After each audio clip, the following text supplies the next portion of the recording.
Laughter erupted across the mahogany conference table as the final line of the will was read aloud.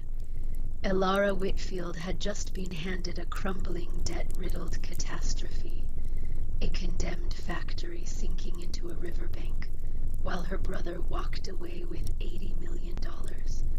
They thought she had lost.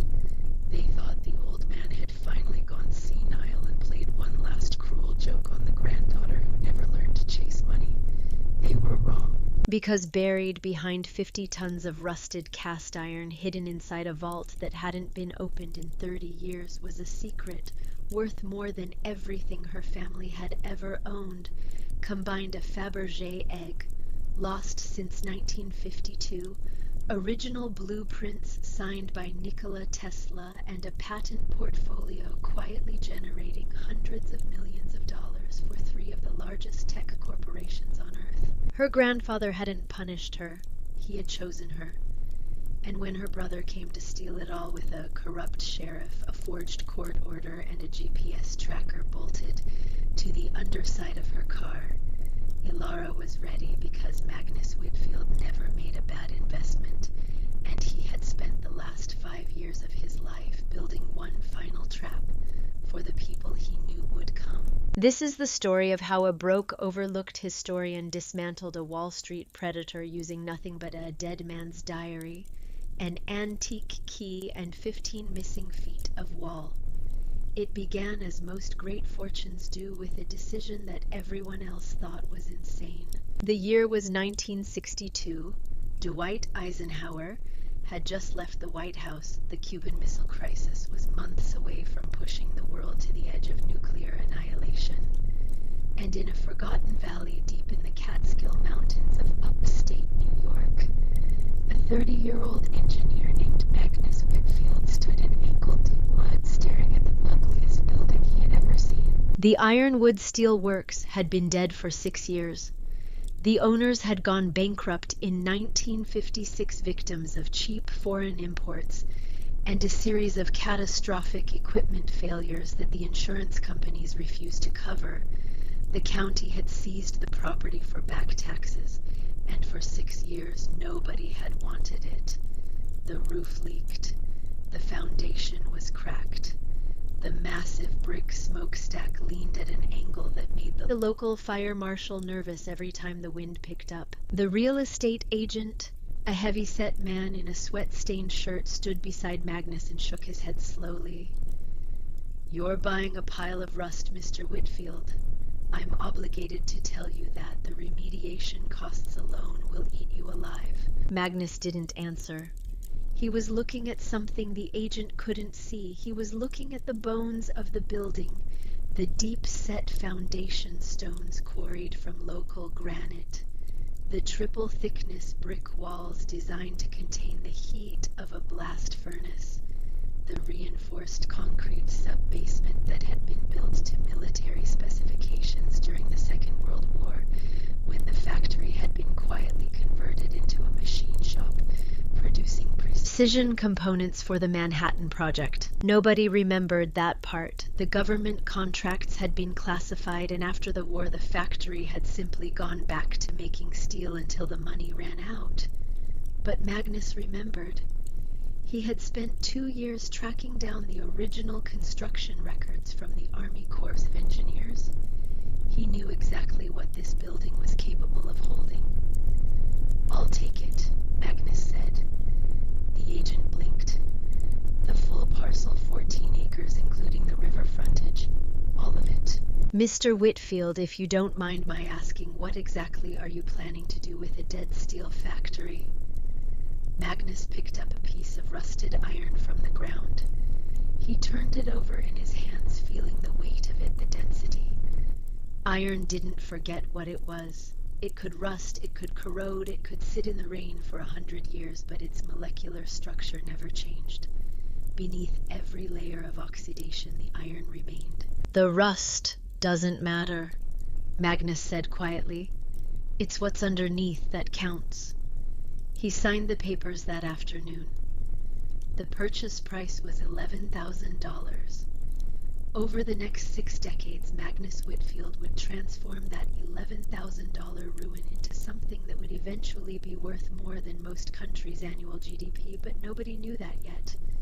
Not the real estate agent, not the county tax assessor, not even Magnus himself, not entirely. He simply knew with the bone-deep certainty of a man who understood how things were built that the right foundation could hold anything. Fast forward 61 years. The atmosphere inside the 32nd floor offices of Sullivan and Cromwell was thick with expensive cologne and the particular kind of silence that only descends when very large amounts of money are about to change hands.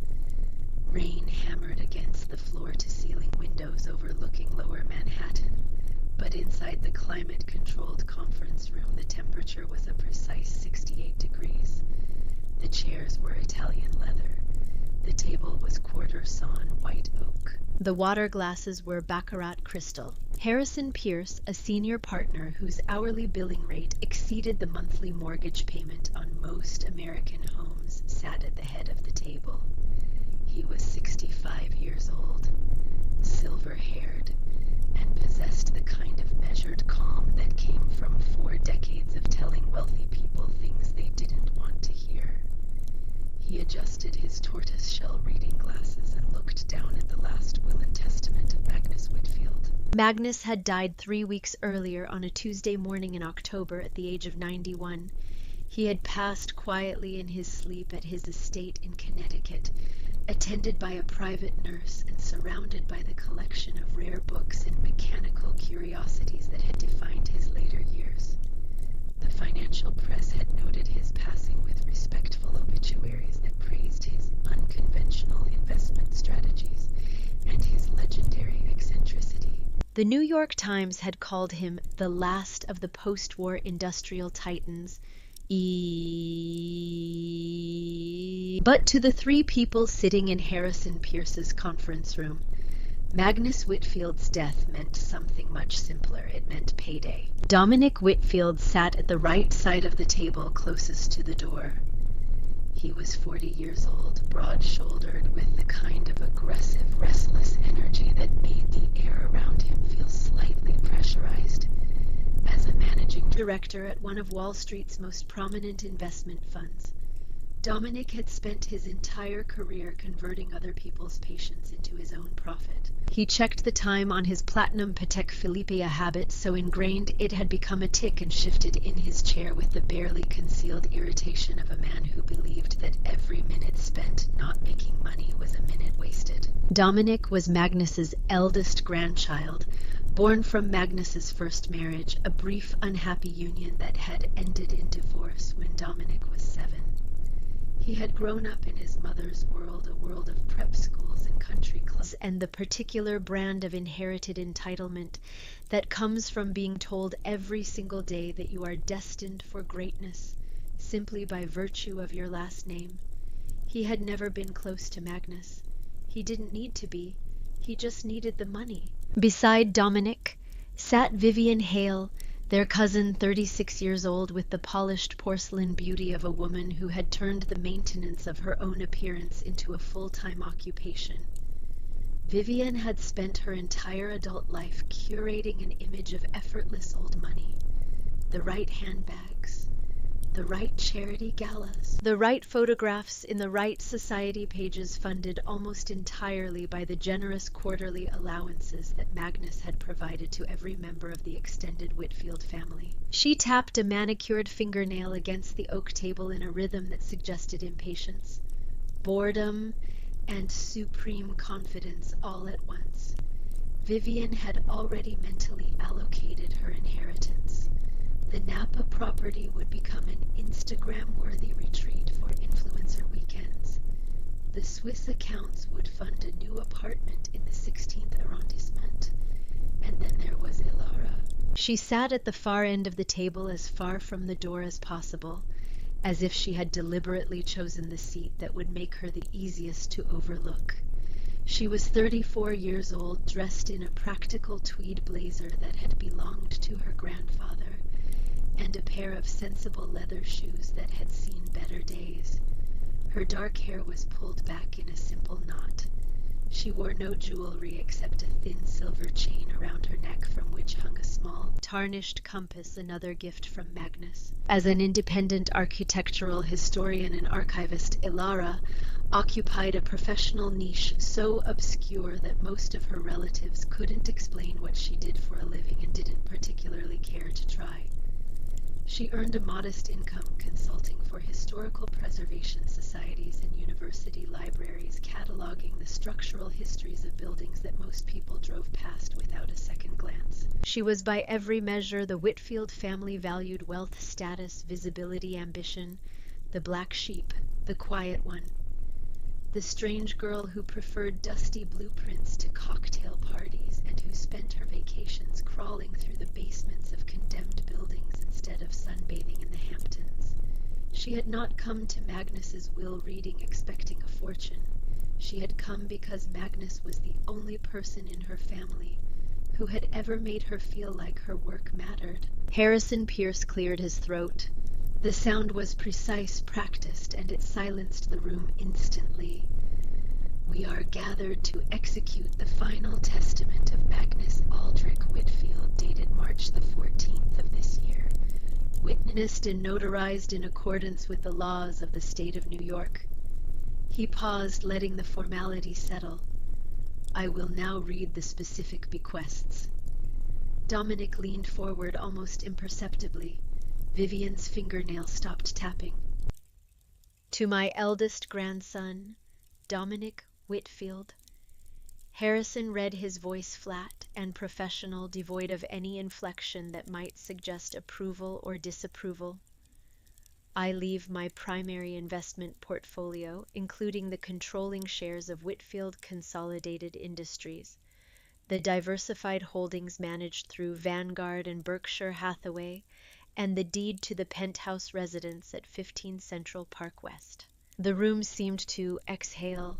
Dominic leaned back in his chair and a smile spread across his face. Not a smile of joy exactly, but the satisfied expression of a man watching a stock ticker confirm what he had already calculated. That portfolio was worth north of $80 million. He shot a glance at Ilara, quick and sharp, the way a predator confirms that the weakest member of the herd is still where it should be. To my niece, Vivian Hale, Harrison continued, turning the heavy parchment page with deliberate care. I leave the liquid assets held in the numbered accounts at Credit Suisse, Zurich, along with the deed to the vineyard estate in Napa Valley, California, and the associated agricultural licenses. Vivian Ann pressed a hand to her chest in a gesture so rehearsed it could have been choreographed. Oh, Uncle Magnus. He always knew how much I adored California wine country. Her voice was breathy with performed emotion, but her eyes were sharp and dry, already calculating the resale value of the vineyard. Harrison Pierce paused. He removed his glasses, cleaned them with a cloth from his breast pocket, and replaced them. It was a small gesture, almost nothing, but Ilara noticed it. She had spent her professional life reading the silent language of old buildings, the hairline crack that warned of a failing foundation, the slight bow in a roofline that spoke of decades of unseen stress. She could read people the same way. And Harrison Pierce, a man who had spent 40 years maintaining an impenetrable professional mask, had just shown a crack. Something was coming. And finally, Harrison said, and his voice dropped half a register the way a doctor's voice drops when the diagnosis changes. To my granddaughter, Ilara Whitfield, I leave the entirety of the property known as the Ironwood Mill, located in Sullivan County, New York, along with all associated content structures and lands encompassed within the original 14-acre parcel. Silence. Not the comfortable silence of satisfaction. The stunned, airless silence of a room in which something has gone terribly, absurdly wrong. Then Dominic laughed. It was a sharp, barking sound, the kind of laugh that has nothing to do with humor and everything to do with dominance. He wiped a non-existent tear from his eye and looked at Ilara with an expression of theatrical pity. The Ironwood Mill, He shook his head slowly. You have got to be kidding me. That rotting toxic dump, the place the EPA has been trying to condemn since the Clinton administration.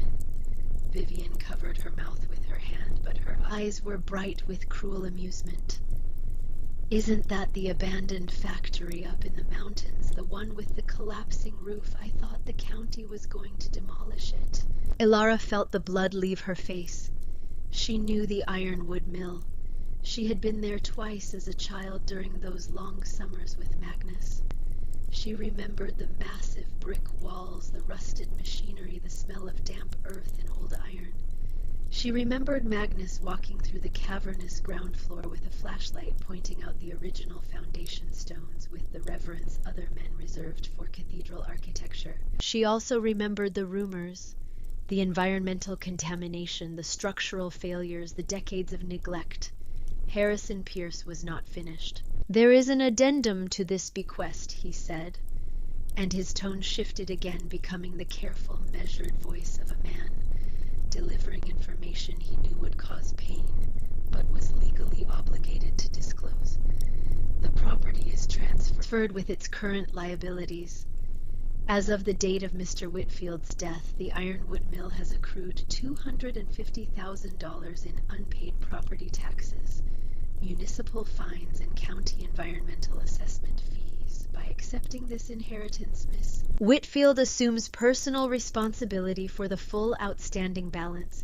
She has 30 calendar days from the date of acceptance to settle the debt with Sullivan County. Failure to do so will result in the seizure and public auction of the property, and Ms. Whitfield will be held personally liable for any remaining deficit. The words landed like stones dropped into still water. $250,000. It was more than Ilara earned in 4 years. Dominic leaned forward, resting his elbows on the polished oak. The amusement on his face had hardened into something colder, something that looked almost like satisfaction. He didn't just leave you nothing, Ilara. He left you a $250,000 anchor around your neck. The old man finally lost his mind completely, but I have to admit he had a sense of humor about it. He straightened his cufflinks, a deliberate, practiced gesture of superiority. You should refuse it. Walk away clean. I can probably get you a position at my fund. Administrative work. Filing. Something appropriate. Vivian nodded with exaggerated sympathy, the way one might comfort a child who had dropped an ice cream cone. It's really the smart move, Ilara. There's no shame in knowing your limits. Ilara stared at the polished surface of the conference table. She could see her own reflection in the wood, distorted and dark. $250,000. A collapsing building full of rust and asbestos and God knew what else. A 30-day deadline that she had no conceivable way of meeting. Why would Magnus do this? He had been eccentric, yes. Paranoid in his final years, certainly. He had retreated from the world, hoarding his collections and his secrets with the jealous ferocity of a dragon guarding its cave. But he had never been cruel. Not to her, never to her. She remembered the last time she had seen him 6 months before his death. She had driven up to his Connecticut estate on a gray Sunday afternoon and found him in his study, surrounded by towers of books and mechanical drawings. His hands had been thin and papery, his eyes clouded with the beginnings of the illness that would eventually take him. But when he gripped her hands, his fingers had been surprisingly strong. The foundation is everything, Ilara, he had whispered, leaning close, his breath carrying the faint scent of the pipe tobacco he hadn't been allowed to smoke in years. The iron remembers what the family forgot. You have to get there before Dominic does. He's digging, Ilara. He can smell the money, but he doesn't know where it is. You have to find it first. She had thought it was the dementia talking, the wandering, fractured monologues of a brilliant mind coming apart at the seams. She had held his hands and nodded and told him she understood the way you do when someone you love is slipping away and there is nothing you can do to hold them. But now, sitting in this conference room, surrounded by the people who had spent their entire lives measuring their worth in Magnus's money, she heard his words differently. You have to find it first. I will accept the inheritance, Ilara said. The room went quiet again, but this time the silence had a different quality. It was the silence of people recalculating. Harrison Pierce raised an eyebrow. Miss Whitfield, I must advise you both as the executor of this will, and as a matter of professional responsibility, that the Ironwood Mill property carries significant financial and legal risk. The environmental remediation costs alone could exceed the property's assessed value by a factor of... I said I accept it. Her voice was steady, quiet but steady. She looked directly at Dominic, meeting his stare without flinching. His expression had shifted again. The mockery was still there, but beneath it something else flickered. Something that might have been surprise or unease. Magnus gave it to me for a reason, she said simply. Dominic stood up, buttoning his bespoke suit jacket with sharp, efficient movements. Suit yourself, Ilara. Enjoy playing archaeologist in a condemned building. When you're ready to declare bankruptcy, my assistant's number hasn't changed. He paused at the door, turning back with one final dismissive glance. Try not to fall through the floor. Vivian followed him out, leaving behind a lingering cloud of Chanel No. 5 and the faint click of heels on marble. The conference room emptied. The silence that remained was enormous. Harrison Pierce did not move. He sat at the head of the table, watching Ilara with an expression she couldn't quite read. Then slowly, he reached into the inside pocket of his suit jacket and withdrew a small envelope. It was made of heavy cream-colored stock, sealed with a blob of dark red wax, embossed with the symbol Ilara recognized, the Whitfield family crest. A compass rose over an anvil. Your grandfather gave me this 18 months ago, Harrison said quietly. His instructions were explicit. I was to hand it to you personally after the reading when no one else was present. He placed the envelope on the table and slid it toward her. I don't know what's inside. He sealed it in front of me and asked me not to open it. In 40 years of practice, I have never had a client make that specific request. Ilara picked up the envelope.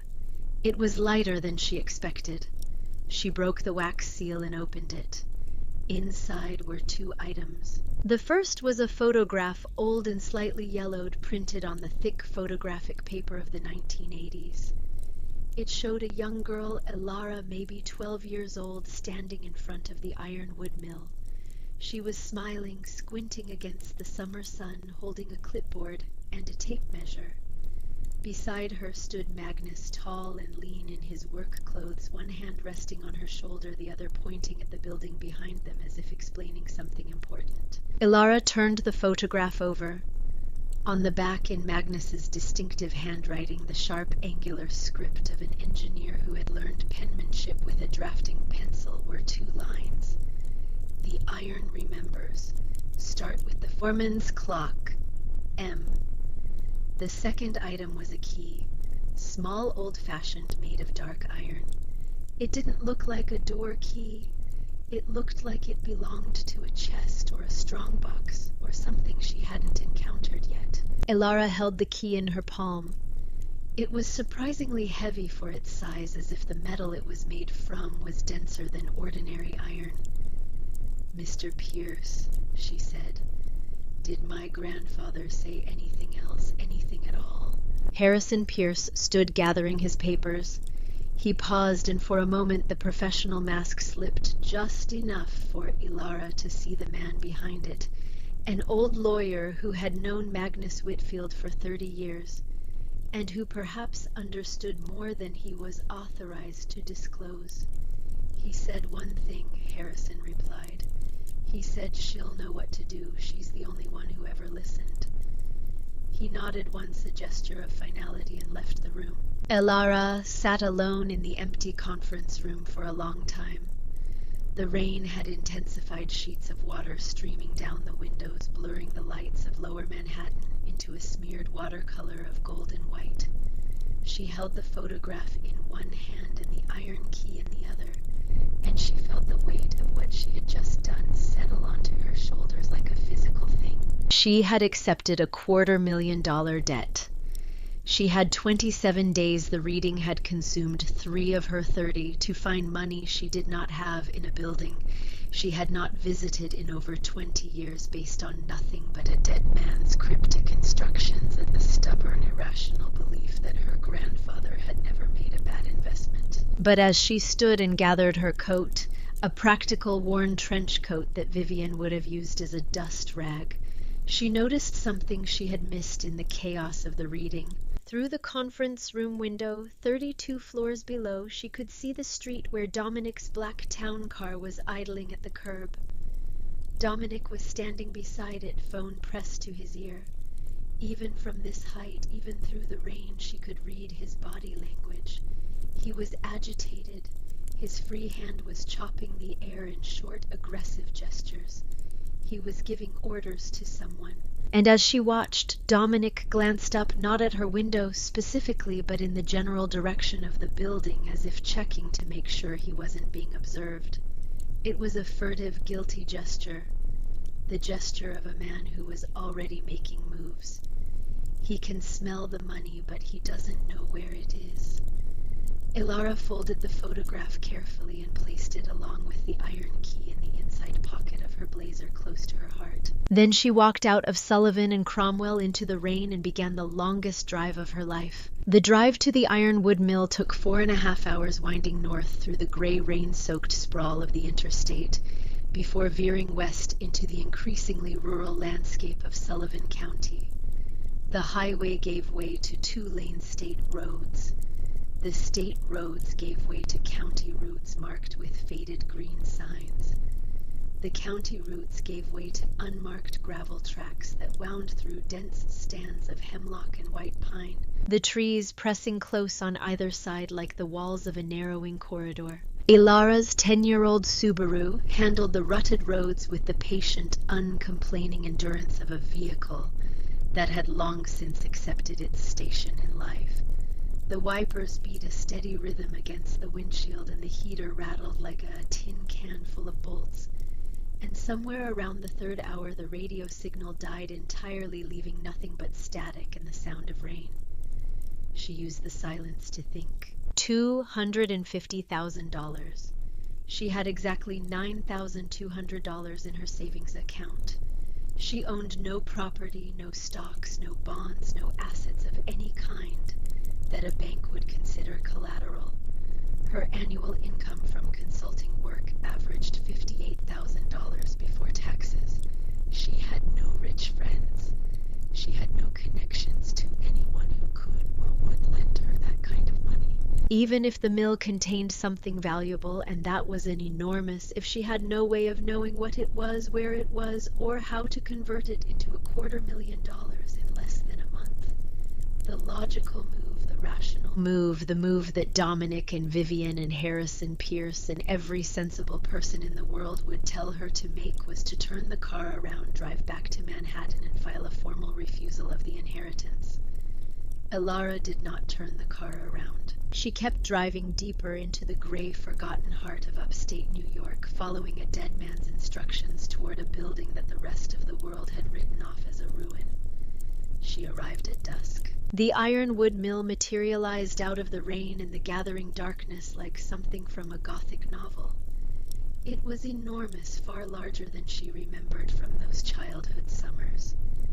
5 stories of dark red brick, towering over a rushing tributary of the Hudson River that churned white and angry against the massive stone foundation.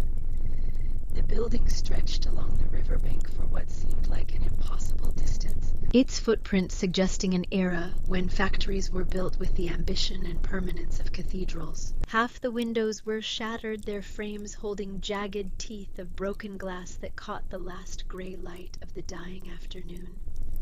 The roof sagged dangerously in the center, a visible concavity that spoke of failed beams and decades of accumulated snow loads and water damage.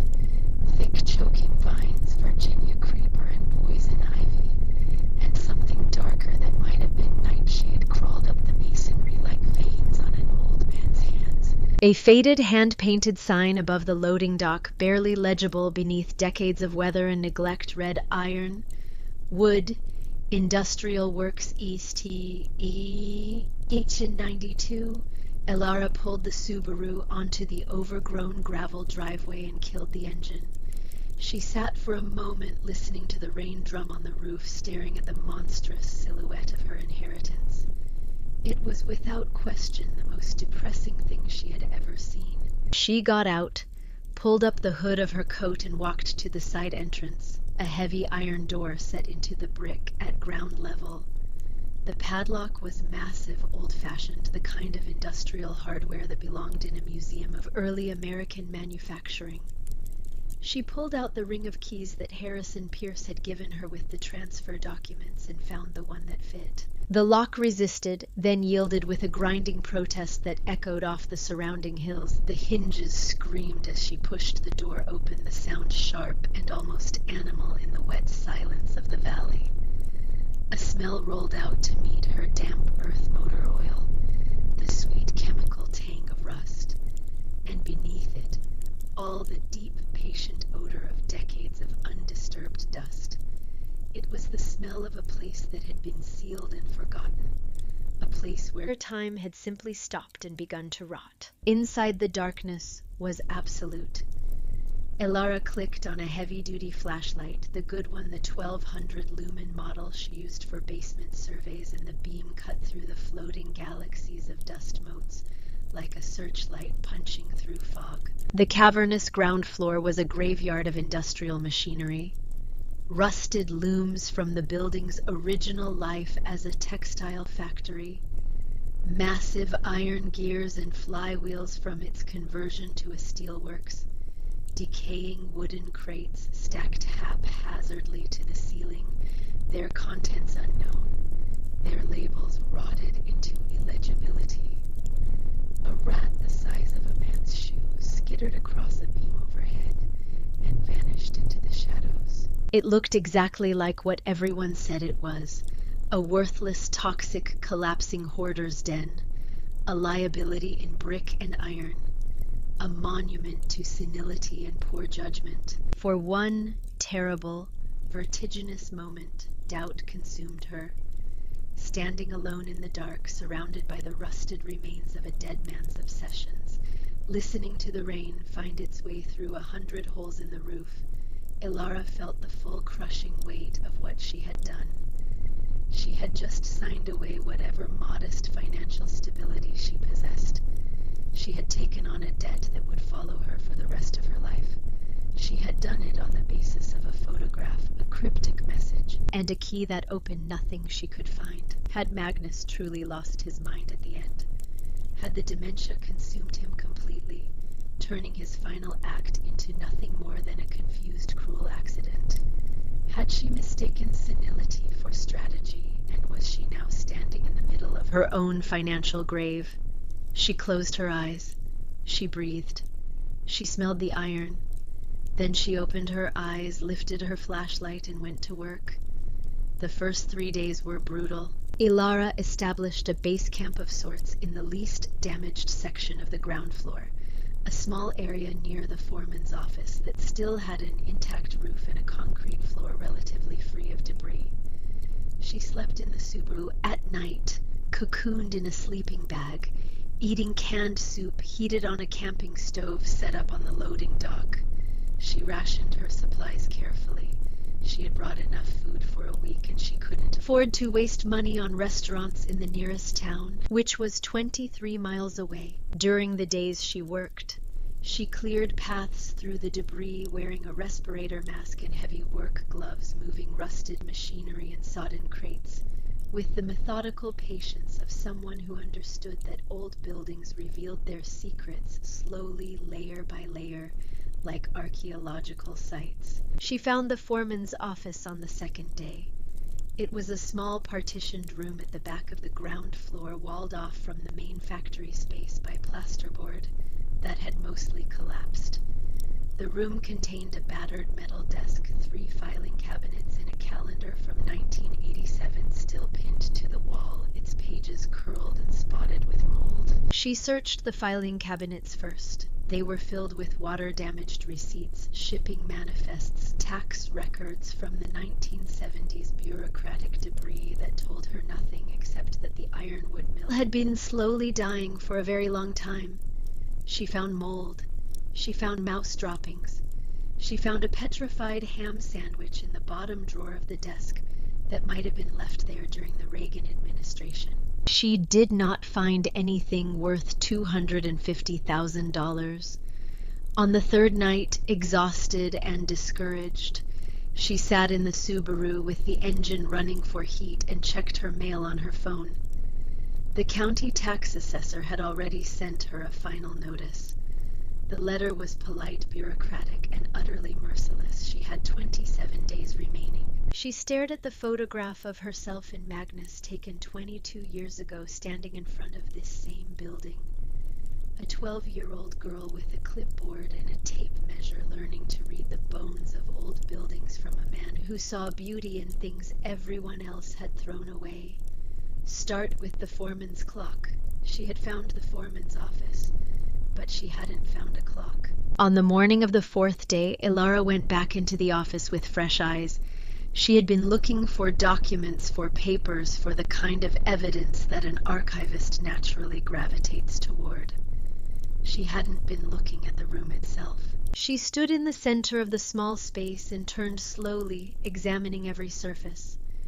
Desk, filing cabinets, calendar, a coat hook on the back of the door, a row of rusted nails where tools had once hung, a water stain on the ceiling shaped like the state of Florida, and there on the wall above the desk, partially hidden behind a drooping sheet of plasterboard that had peeled away from the ceiling, was a clock. It was a large, round, industrial wall clock of the type that had been standard in American factories from the 1920s through the 1960s, white face, black numerals, black hands, a plain metal housing.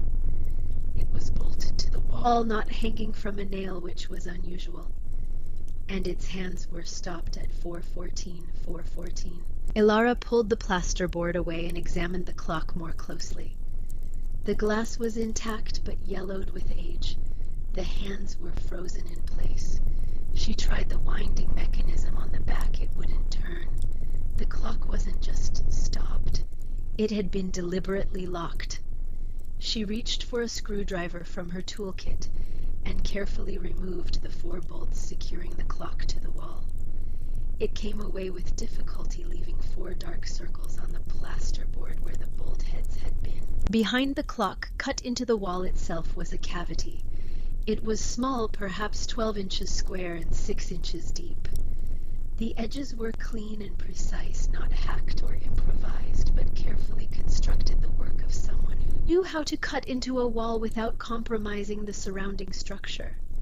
Inside the cavity, wrapped in oilcloth that had kept it perfectly dry for decades, was a book. It was a journal, bound in dark brown leather, thick, heavy, filled with densely packed handwriting that Ilara recognized immediately. Magnus's handwriting.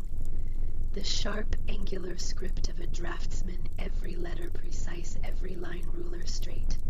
She carried the journal to the loading dock where the gray morning light was strongest and began to read.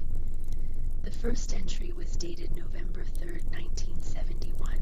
Acquired patent number 3612744, thermoelectric cooling array from the estate of Dr. Howard Pemberton.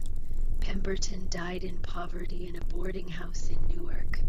His patent was worth nothing at the time of his death. His family sold it to me for $600. They were happy to be rid of it. The entries continued year after year, decade after decade. Each one documented the acquisition of a patent, a blueprint, a piece of intellectual property that had been abandoned, forgotten, or sold for pennies by people who didn't understand its value. March 1974 acquired original Tesla wireless transmission schematics from a private collector in Buffalo who thought they were forgeries. They are not. Paid 200. September 1979 purchased semiconductor cooling architecture patent from defunct research lab in Pittsburgh. Cost $14,000. This one will matter someday. When the machines get fast enough to need cooling, this patent will be the key. January 1988, the Fabergé piece arrived from Zurich. The intermediary confirmed its provenance, removed from the Winter Palace collection in 1917, passed through 6 private hands, declared lost in 1952. I paid $3.1 million. At auction it would bring 40, but I am not selling, I am preserving. Ilara's hands began to shake as she turned the pages. This was not the diary of a senile old man hoarding garbage. This was the meticulous operational record of a 60-year campaign to build one of the most valuable private collections of intellectual property and cultural artifacts in American history. But buried among the acquisition records, scattered like landmines through the pages, were entries of a different kind. October 1994, someone has been asking questions. A man from a firm I don't recognize contacted my accountant, inquiring about the mill's insurance status. I traced the inquiry back to a shell company registered in Delaware. I couldn't identify the principal, but the pattern is familiar. Someone in the family is selling information. March 2002, the leak is still active. Whoever it is knows about the patents, but not about the vault. They know I have something valuable, but they don't know where I keep it. This is the only advantage I have. As long as the vault remains secret, the collection is safe. August 2019, I'm running out of time. The doctors say 2 years, maybe 3. I need to choose. Dominic has the resources to protect the collection, but I don't trust him. He would strip it for parts and sell everything to the highest. Within a month. Vivian is not serious enough to understand what's at stake. There is only Ilara. She is the only one who ever listened. The only one who understands that the value of a thing is not always measured in what it can be sold for. And then, near the end of the journal, an entry that made Ilara's blood run cold. January 2021, I know who the traitor is. I have known for 6 months, but I will not confront them. Instead, I will build a trap. When the vault is opened, a signal will be sent. The traitor will reveal themselves by their response. Ilara will need proof, and the vault will provide it. The final 10 pages of the journal had been torn out. Ilara sat on the loading dock, the journal in her lap, the rain falling steadily around her, and felt the world shift beneath her feet. Magnus had not left her a ruin. He had left her a puzzle, and the puzzle was still incomplete. She was about to go back inside when she heard the sound of tires on gravel. A sleek black Mercedes G-Wagon emerged from the tree line and crunched slowly up the driveway, its polished surface absurdly out of place against the backdrop of the decaying mill. Ilara stood pulling down her respirator mask and watched as a man stepped out of the driver's side. He was tall, mid-40s, wearing a tailored charcoal trench coat and carrying an umbrella that probably cost more than Ilara's monthly rent. He picked his way through the mud with the careful, distasteful steps of a man who had never in his life expected to find himself in a place like this. Ilara Whitfield. He called out, his voice carrying the smooth, practiced warmth of someone who sold things for a living. My name is Gregory Hargrove. I represent Callaway Partners, acting on behalf of a private commercial development group. Ilara said nothing. She waited. Hargrove reached the loading dock and looked up at her. his smile wide and professionally sincere. "I'll get straight to the point, Miss Whitfield. My clients are aware of the tax burden on this property. They understand the difficult position you're in, and they want to help." "Help?" Laura repeated. "They're prepared to offer you $300,000 for the deed. Cash. Immediate closing. That covers your county debt in full, clears your name from any environmental liability, and puts $50,000 in your pocket. Clean, simple, you walk away free." $300,000. It was a lifeline. It was exactly the kind of clean, rational exit that her brother had told her to take. She could pay the debt, pocket the difference, and go back to her studio apartment and her quiet life as if none of this had ever happened. But Ilara's mind was already working, and what it was telling her didn't add up. The will had been executed 4 days ago. 4 days. In that time, a private commercial development group had somehow learned about her inheritance, assessed the property, calculated the debt, prepared an offer, and dispatched a representative in a $150,000 vehicle to drive 4.5 hours into the mountains and stand in the mud. That wasn't how real estate transactions worked. That was how hostile acquisitions worked. That was how you moved when you already knew what was inside the box, and you wanted to get it before the owner figured it out. And there was something else, something that made the hair on the back of Ilara's neck stand up. "You said your clients are aware of the tax burden," she said carefully. "What else are they aware of?" Hargrove's smile didn't waver. "They've done their due diligence on the property, naturally, standard practice. Naturally. And in the course of that due diligence, did they happen to assess the interior of the building, the floor plan, the structural layout? A flicker, almost invisible, but there."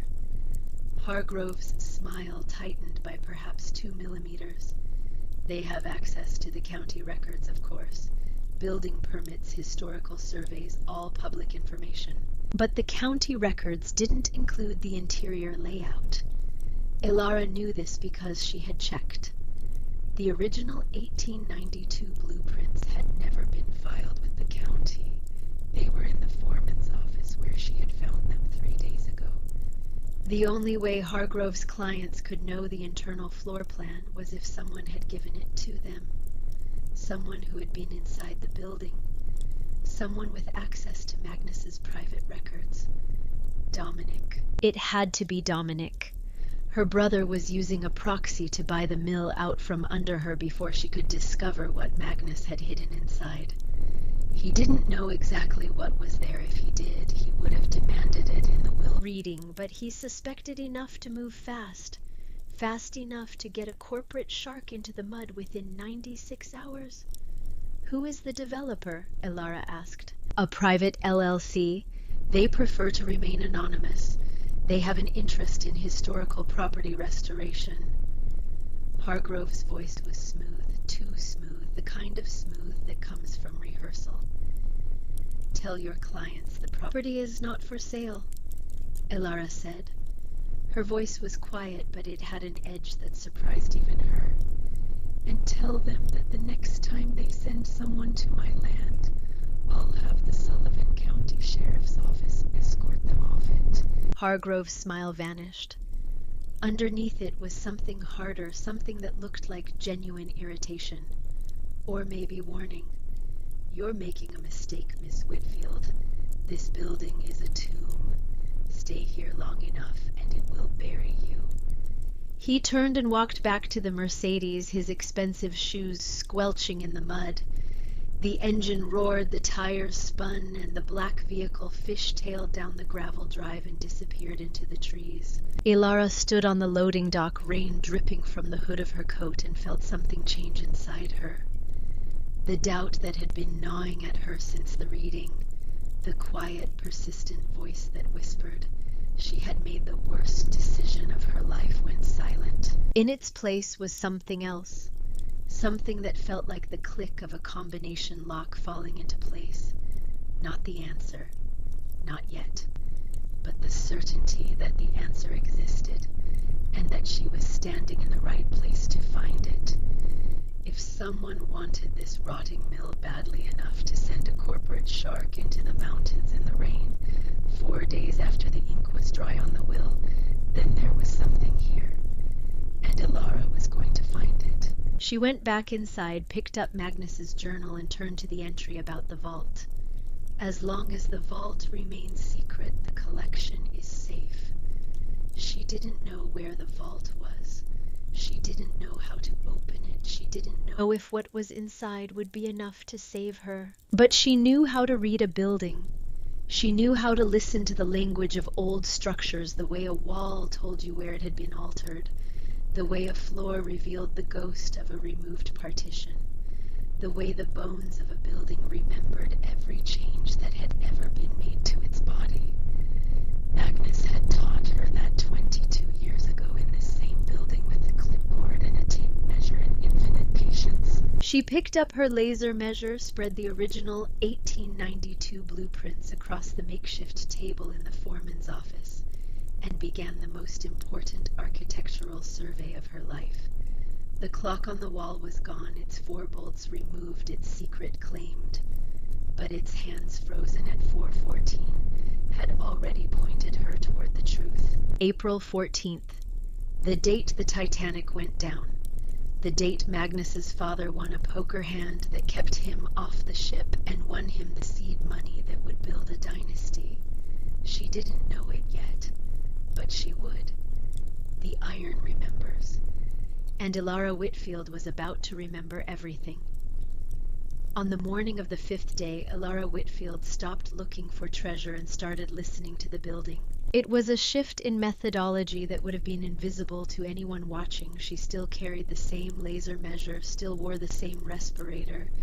Mask still moved through the cavernous ground floor of the ironwood mill with the careful, deliberate steps of a woman navigating a minefield. But something behind her eyes had changed. She was no longer searching randomly, hoping to stumble across whatever Magnus had hidden. She was reading. An architectural historian reads a building the way a doctor reads a body. Every crack, every patch, every irregularity in the brickwork tells a story. A wall that has been altered carries the scar of the alteration forever, a subtle difference in mortar color. A slight misalignment in the brick courses a change in the acoustic resonance when you tap it with your knuckles. Old buildings don't lie. They can't. Their bones remember everything that has ever been done to them. And if you know how to ask the right questions, they will tell you exactly where they've been changed. Ilara had spent her professional career asking those questions. She had surveyed colonial-era churches in New England, Civil War fortifications in Virginia, and early industrial factories throughout the Rust Belt. She had crawled through basements where the air was so thick with mold she could taste it. She had mapped the hidden passages in a 19th century asylum that had been sealed shut for 100 years. She knew how buildings breathed. She knew how they aged. And she knew, with the trained instinct of someone who had devoted a decade to this work, that the ironwood mill was hiding something behind its bones. She started with the blueprints. The original 1892 construction drawings were magnificent, hand-drafted on heavy linen paper, executed with the precise, beautiful line work of an era when architectural drawing was considered an art form. They showed the mill in its original configuration, a 5-story textile factory with a central atrium, a water-powered turbine system fed by the river, and a ground floor dominated by rows of industrial looms. The building was 210 feet long and 60 feet wide. Oriented on a north-south axis with the main entrance at the south end and the river along the eastern wall. Ilara laid the blueprints on her makeshift table, a sheet of plywood balanced on 2 sawhorses she had assembled from salvaged lumber, and weighted the curling edges with rusted bolts. Then she picked up her laser measure and went to work. She started at the south wall. The laser returned a clean reading. The interior distance from the south brick wall to the first structural column was exactly what the blueprints predicted. She moved north, measuring each bay, each structural division, checking every dimension against the drawings.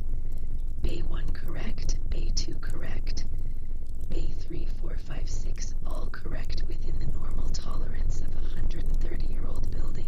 She reached the northern end of the ground floor. Here the space was dominated by a massive industrial boiler, a 2-story iron behemoth that looked like a rusted locomotive engine frozen in place. According to the blueprints, the boiler had been installed during the building's conversion to a steel works in 1908, replacing the original water turbine. It sat against the north wall, flanked by thick steam pipes that ran up through the ceiling to the upper floors. Elara aimed her laser at the north wall just beside the boiler and pressed the button. Then she walked outside. The rain had slowed to a persistent drizzle, the kind that doesn't fall so much as hang in the air like a wet curtain. She circled the building to the north face, stepping through knee-high weeds and over fallen chunks of masonry, and aimed the laser at the exterior of the north wall. She stared at the digital readout. She walked back inside and measured again. She walked back outside and measured again. Then she stood in the rainwater dripping from the brim of her hood and did the math one more time because the numbers didn't make sense and she needed to be absolutely certain before she allowed herself to believe what they were telling her. The exterior of the building measured 210 feet from south wall to north wall. This matched the original blueprints exactly. The interior of the building measured 195 feet from south wall to the back of the boiler, which appeared to sit flush against the north wall. There was a discrepancy of 15 feet. 15 feet of space that existed on the outside of the building but did not exist on the inside. 15 feet that the blueprints accounted for but the interior measurements could not find. 15 feet that had been swallowed by the building itself, hidden behind 50 tons of cast iron. Elara's heart began to hammer against her ribs. She pressed her palm flat against the cold brick of the north wall, feeling the solidity of it, the century-old permanence.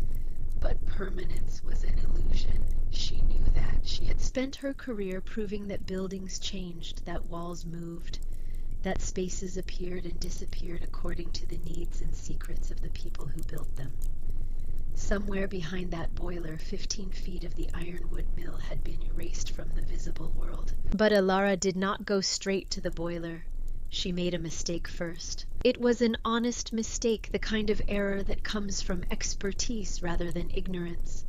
In her experience surveying 19th century industrial buildings, hidden spaces were almost always located on upper floors. Factory owners of that era routinely built concealed rooms above the main work floor, secret offices, hidden storage for valuables, even small living quarters for managers who wanted to surveil their workers without being seen.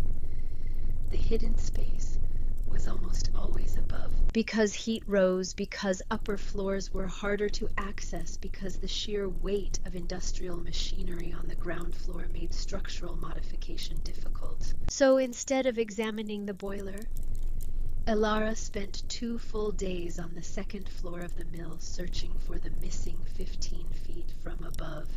She cleared debris. She tore out rotted plasterboard.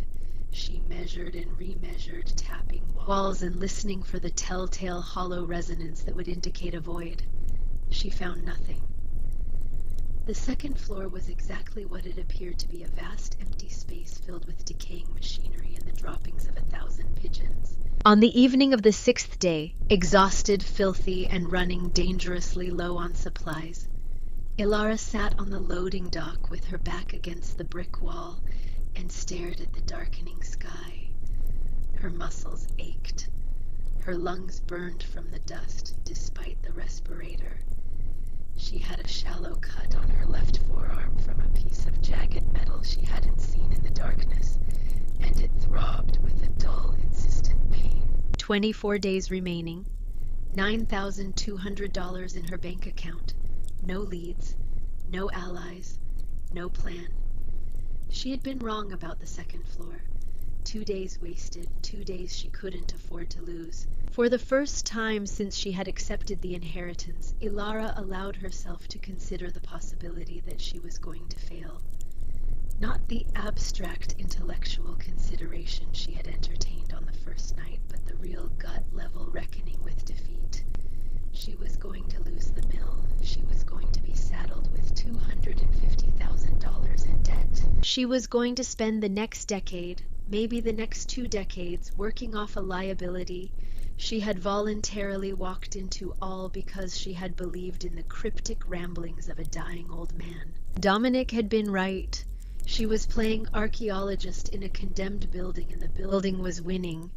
She pulled out Magnus's journal and turned to the final entries, the ones she had read a dozen times already, looking for something she might have missed. As long as the vault remains secret, the collection is safe. The vault.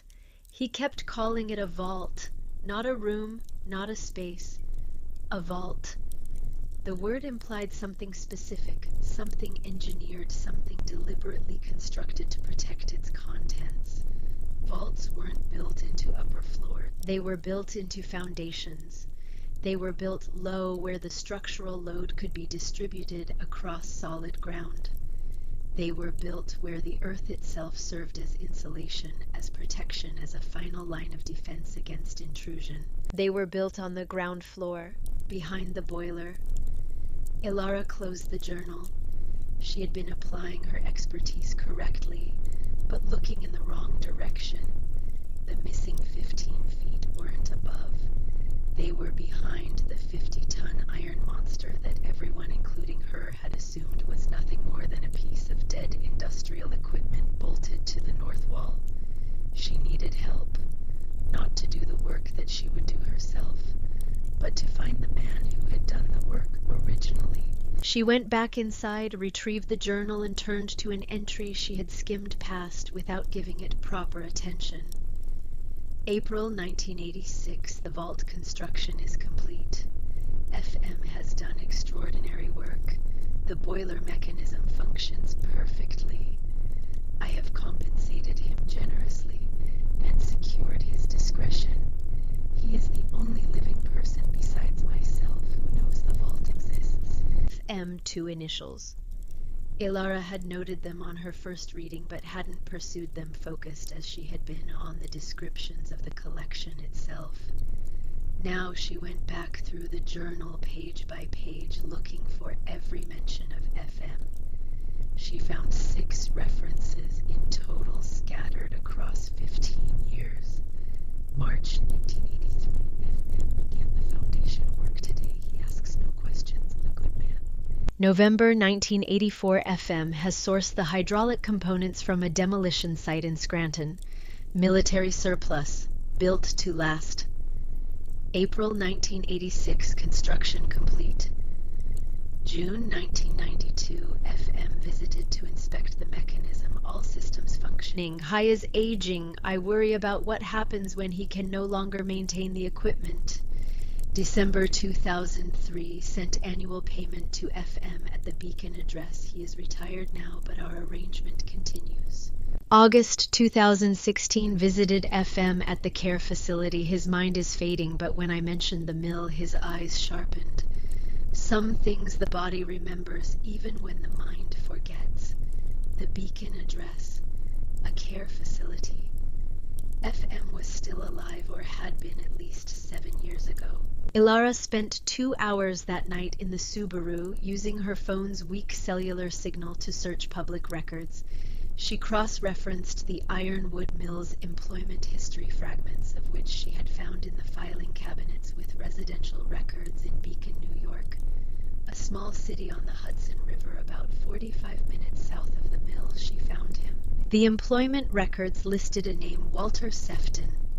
The age matched born 1941, which would make him 82 years old. He had worked at the mill as a maintenance mechanic from 1978 to 1991, and he was currently listed as a resident of the Dutchess County Veterans Home in Beacon, New York. The initials were wrong, WS nodded, but when Elara dug deeper into the employment records, she found a handwritten notation in Magnus's script next to Sefton's name, Foreman Mechanic. FM wasn't his initials, it was his title. The next morning, Elara drove 47 minutes south to Beacon. The Dutchess County Veterans Home was a low, sprawling brick building set back from the road behind a parking lot filled with practical American sedans.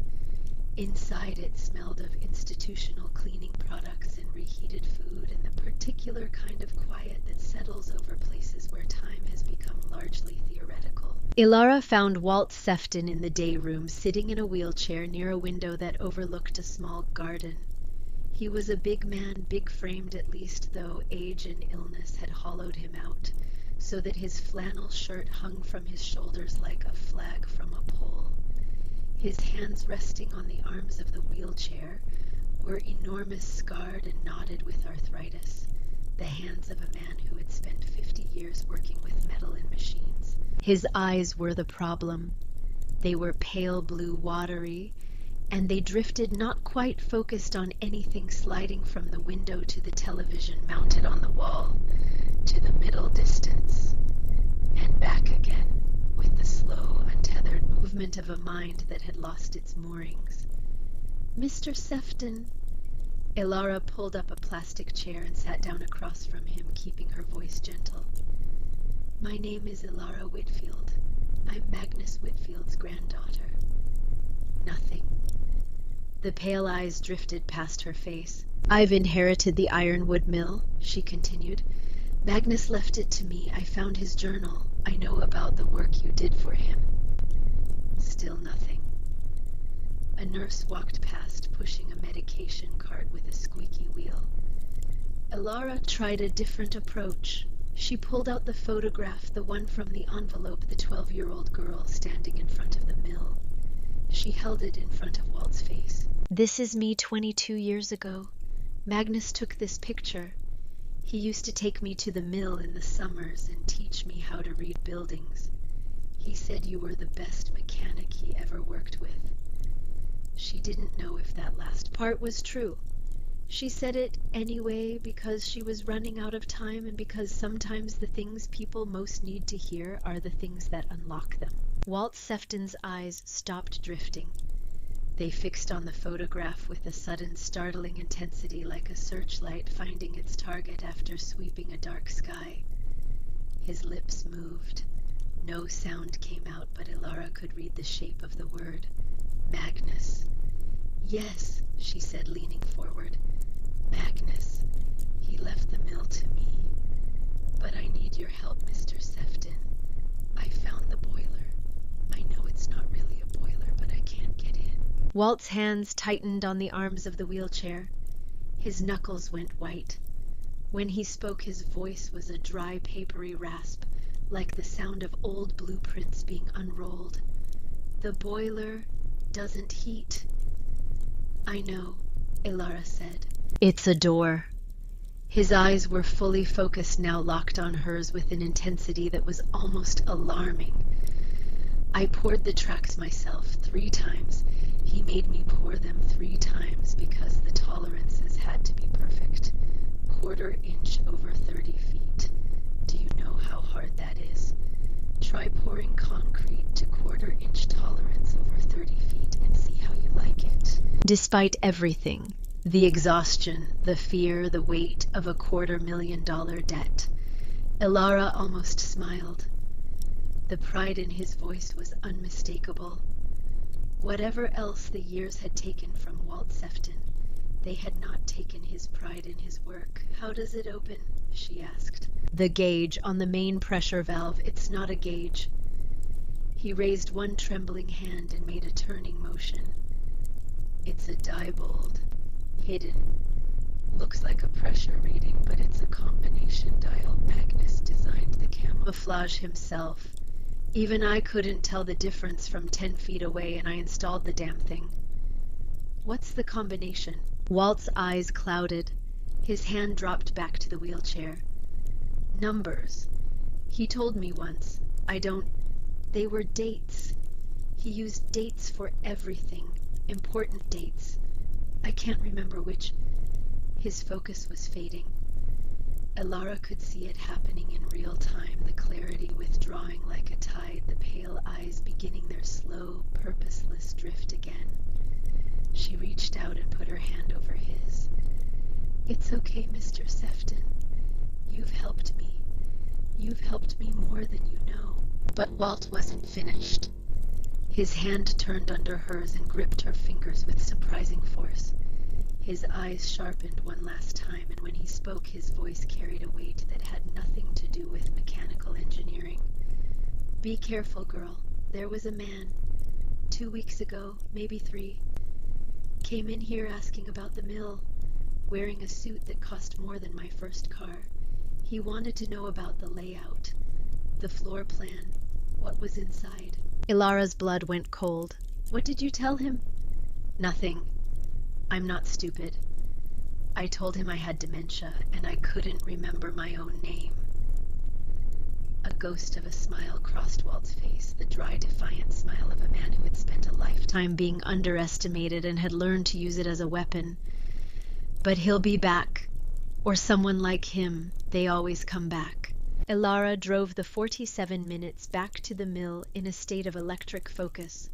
The pieces were coming together now, clicking into place with the precise, inevitable logic of a well-built mechanism.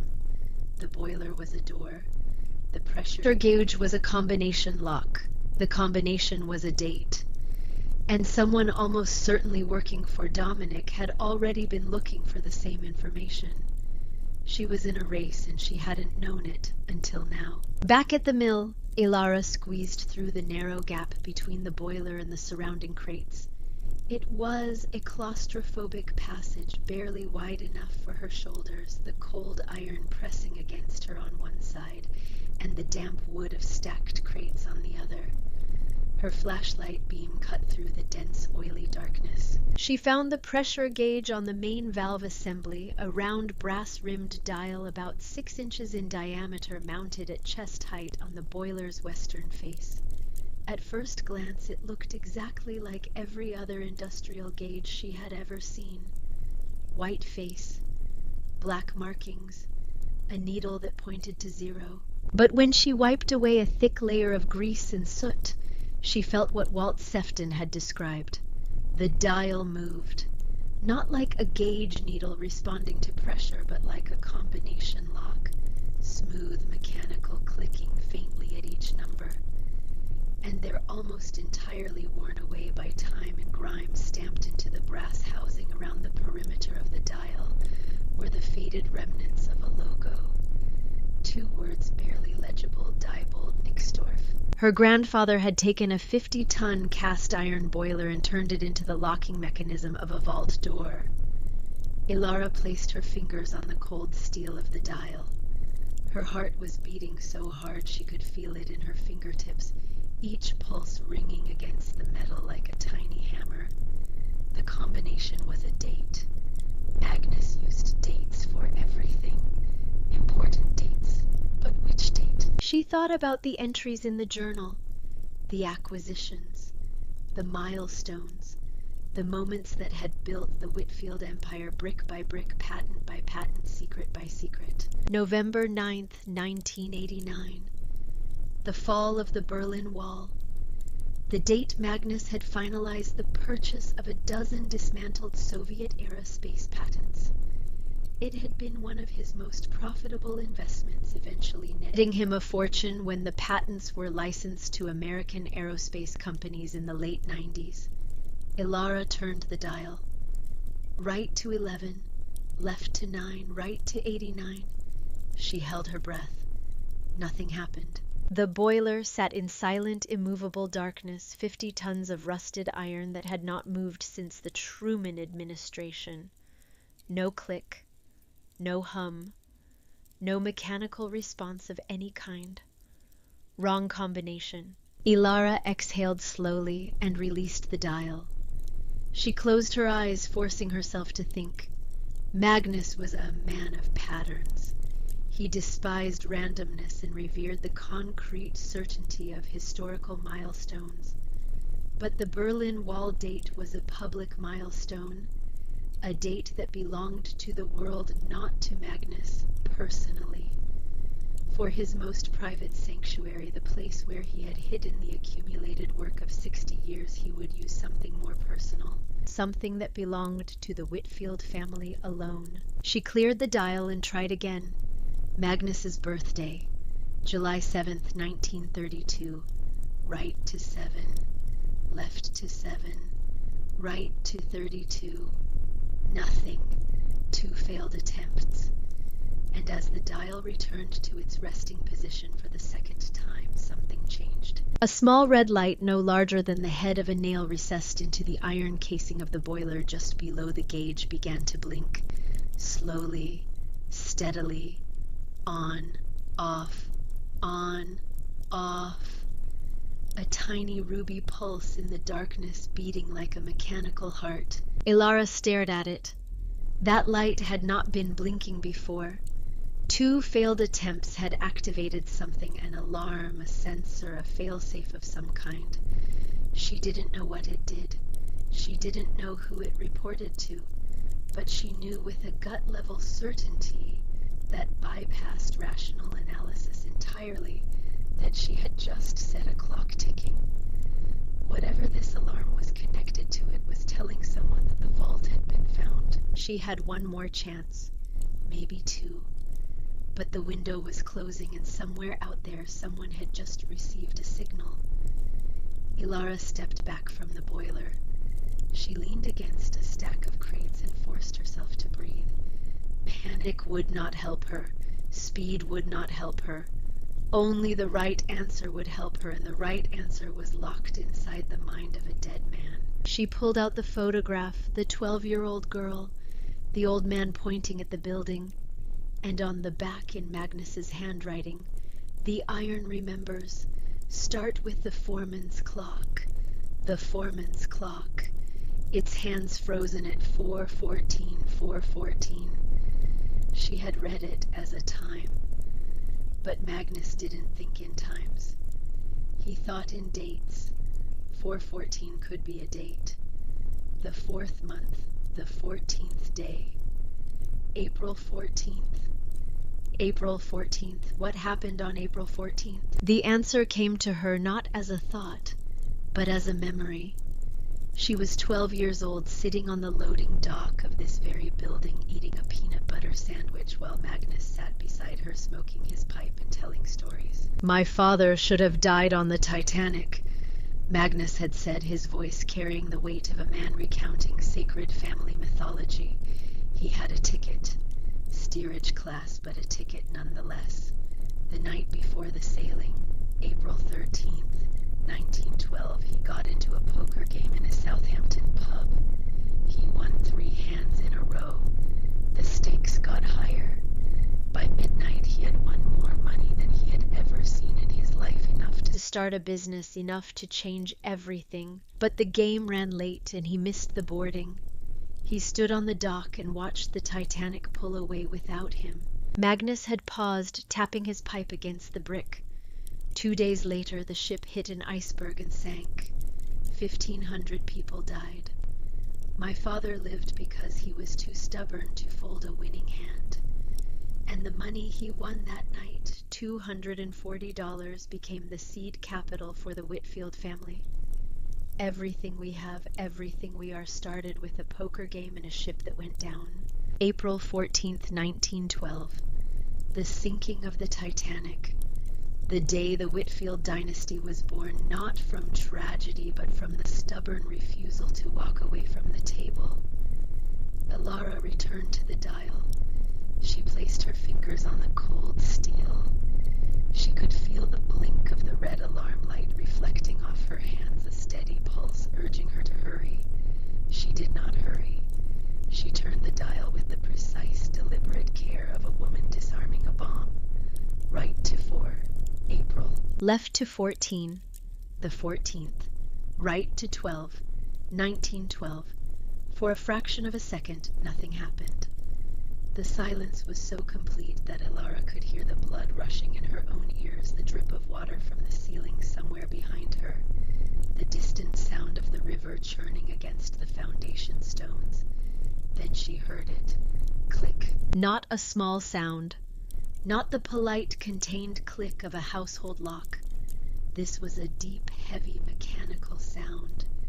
The sound of precision-engineered steel tumblers, the size of a man's fist falling into their housings for the first time in decades. The sound reverberated through the cast iron of the boiler, through the concrete floor, up through the soles of Ilara's boots and into her bones. And then the building began to move. A low, vibrating hum rose from beneath the floor, a sound she felt more than heard, like the first tremor of an earthquake, or the startup sequence of a massive engine. The concrete under her feet trembled.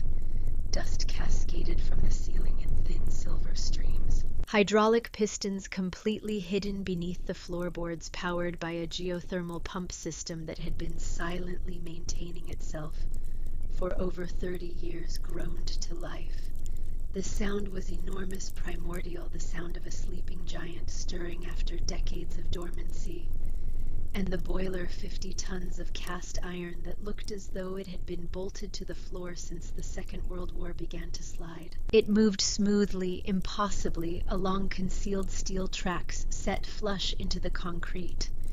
The tracks had been precision machined to tolerances that Walt Sefton had cursed and sweated over, quarter-inch accuracy over 30 feet, and they performed exactly as designed.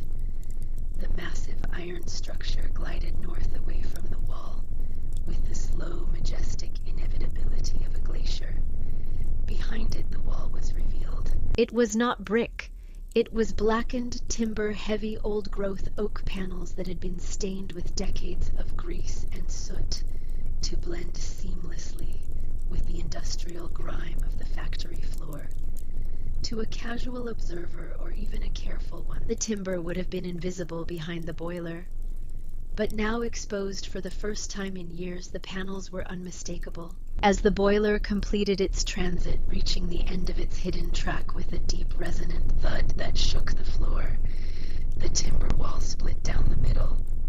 The two halves separated smoothly along a vertical seam, swinging inward on counterweighted hinges that operated without a sound.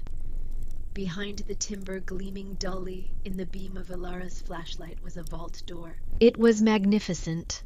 6 feet wide and 8 feet tall, constructed from reinforced surgical-grade stainless steel, with the surface that showed no rust, no corrosion, no sign of age whatsoever.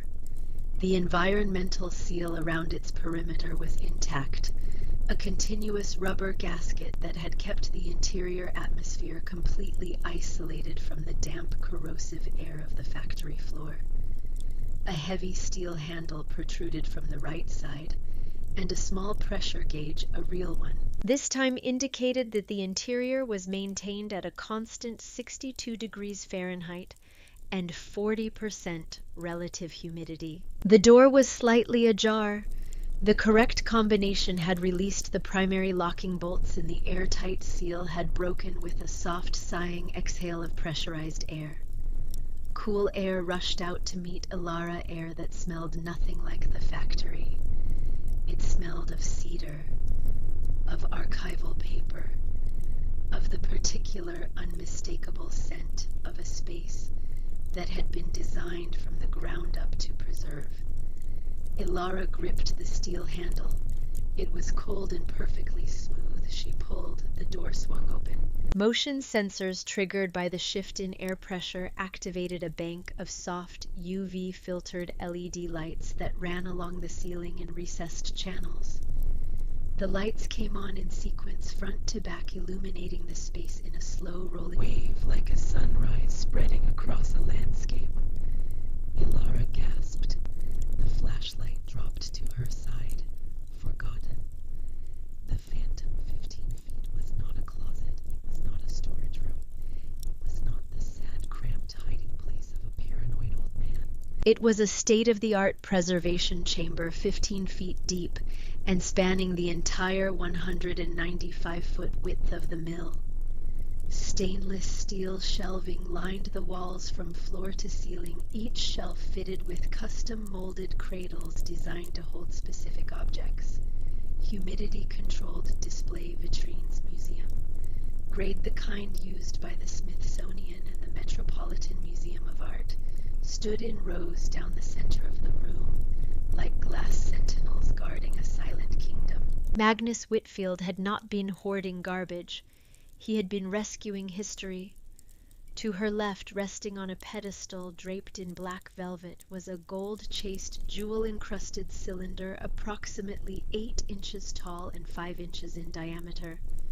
Elara's breath caught in her throat. She recognized it immediately, not from photographs because very few photographs existed, but from the detailed written descriptions she had studied during her doctoral research on Imperial Russian decorative arts. It was the Imperial Fabergé Nécessaire egg crafted in 1889 by Peter Karl Fabergé for Tsar Alexander III of Russia. The egg had been part of the imperial collection at the Winter Palace until the Revolution of 1917, after which it had passed through a succession of private hands before vanishing entirely in 1952. It was one of the most sought-after missing artworks in the world. Auction houses had spent decades searching for it. The last serious estimate of its value published by Christie's in a speculative assessment of lost imperial treasures placed it at approximately $40 million. Elara moved deeper into the vault, her eyes adjusting to the soft calibrated light. She found flat file cabinets, the kind used by architectural firms and museums to store large format documents arranged along the eastern wall. She pulled open the top drawer. Original blueprints, hand-drawn on heavy drafting paper and ink that had faded from black to sepia but remained perfectly legible. Signed in the lower right corner in a cramped angular hand, N. Tesla.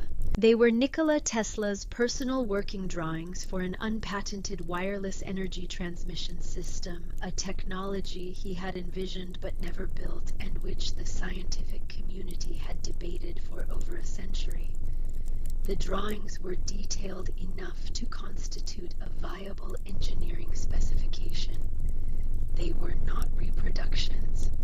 They were not forgeries. They were the originals preserved in mylar sleeves in a climate-controlled environment for over 30 years. In the next drawer down, Elara found correspondences. Handwritten letters on personal stationery preserved in acid-free archival folders. She recognized the handwriting on the first letter before she read the signature, the bold, slightly irregular script of a man who had written thousands of letters during a war that consumed his every waking hour. Winston Churchill to Franklin Delano Roosevelt.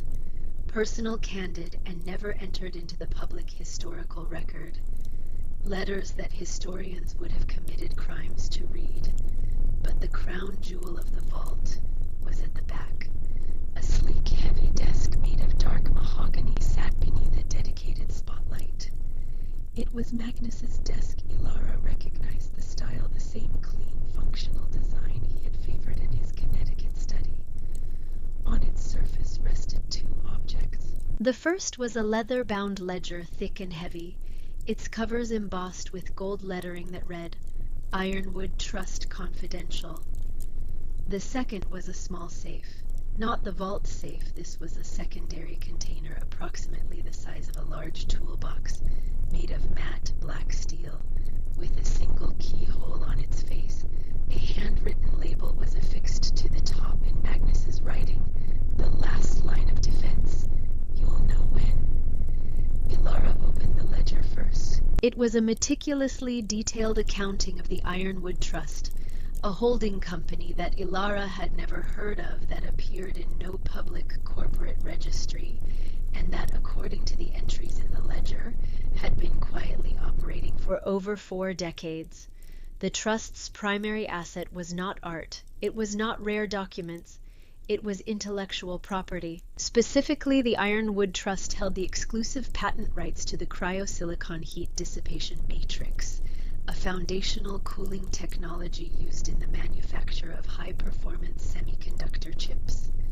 The patent, originally developed by a now-defunct research laboratory in Pittsburgh and acquired by Magnus in 1979 for $14,000, had become one of the most critical pieces of intellectual property in the global technology supply chain. According to the ledger, three of the world's largest technology conglomerates, Vanguard Microsystems, Apex Dynamics International, and a corporation called Omnicorp, that Elara recognized as the cornerstone client of Dominic's investment fund, were currently leasing the cryosilicon patent from the Ironwood Trust.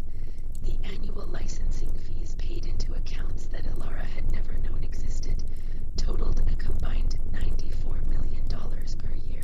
Her grandfather had not left her a ruined factory.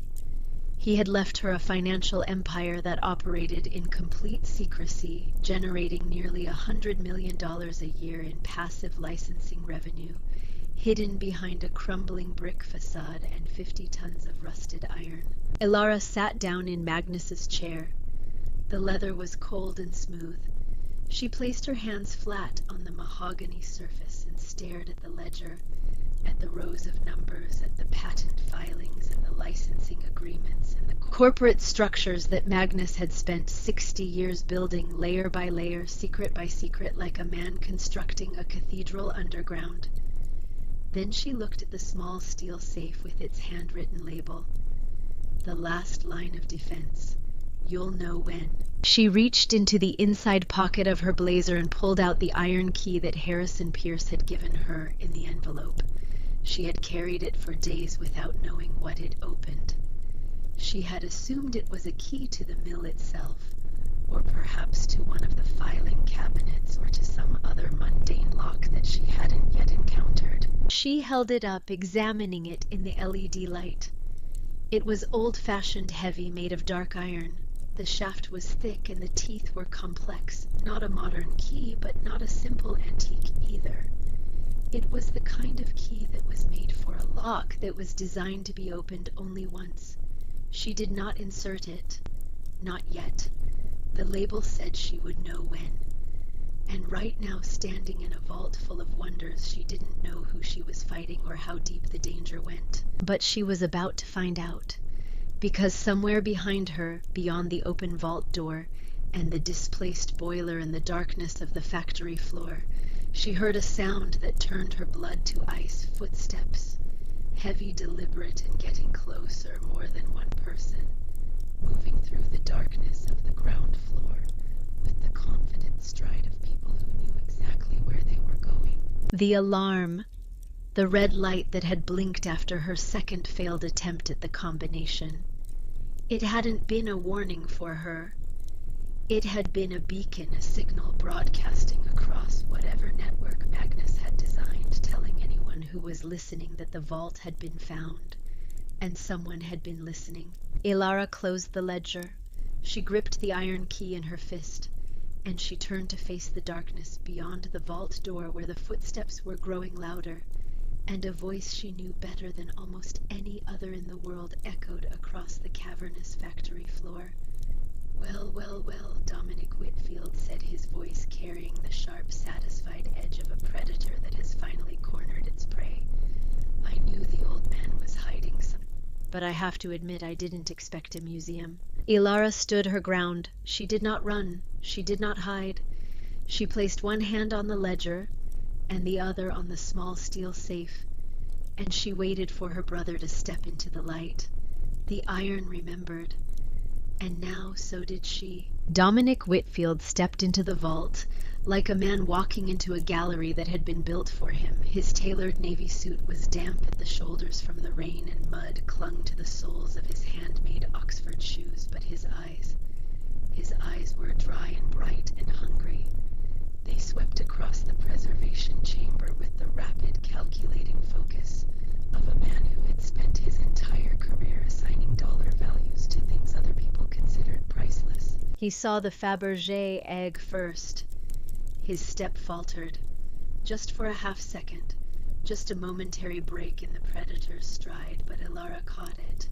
She filed it away. Even Dominic, a man who dealt in 8-figure transactions the way most people dealt in grocery bills, could be staggered by $40 million sitting on a velvet pedestal. Behind him came 2 more figures. The first was Sheriff Dale Callahan, a broad, heavy man in his mid-50s wearing a rain-spotted khaki uniform and carrying a folded document in his left hand. Callahan was a local institution. He had been the senior law enforcement officer in Sullivan County for 11 years, a tenure sustained not by competence or public trust, but by the reliable willingness to do favors for people who could afford to pay for them. His face carried the permanently reddened complexion of a man who drank too much and slept too little and had long ago stopped pretending that the badge on his chest represented anything other than a business opportunity. The second figure was a surprise. A lean, sharp-faced man in a dark suit that didn't quite fit the way Dominic's did, the suit of a man who worked for his money rather than inherited it. He carried a leather briefcase and wore thin steel-rimmed glasses that gave him the appearance of a predatory accountant. Elara had never seen him before. "You followed me," Elara said. Her voice was steady. She was surprised by how steady it was. Dominic smiled. It was not the broad, theatrical smile he had worn at the will reading. It was tighter, sharper, the smile of a man who had dropped the performance because the audience no longer mattered. "I had Gregory Hargrove attach a GPS tracker to your Subaru while you were inside clearing debris the day he came to make the offer. Under the rear bumper. Simple, reliable, commercially available. Nothing illegal about tracking a vehicle on property I had a financial interest in monitoring." He paused, savoring the technicality. "Well, your property, technically, for now." He moved deeper into the vault, his shoes clicking on the polished concrete floor. He paused at the vitrine containing the Tesla blueprints, tilting his head as if appraising a painting at a gallery preview. Then he moved to the flat file cabinets, pulling open a drawer, rifling through the archival folders with the casual confidence of a man browsing merchandise. "Don't touch those," Elara said. Dominic closed the drawer, not because she had told him to, but because he had already seen enough.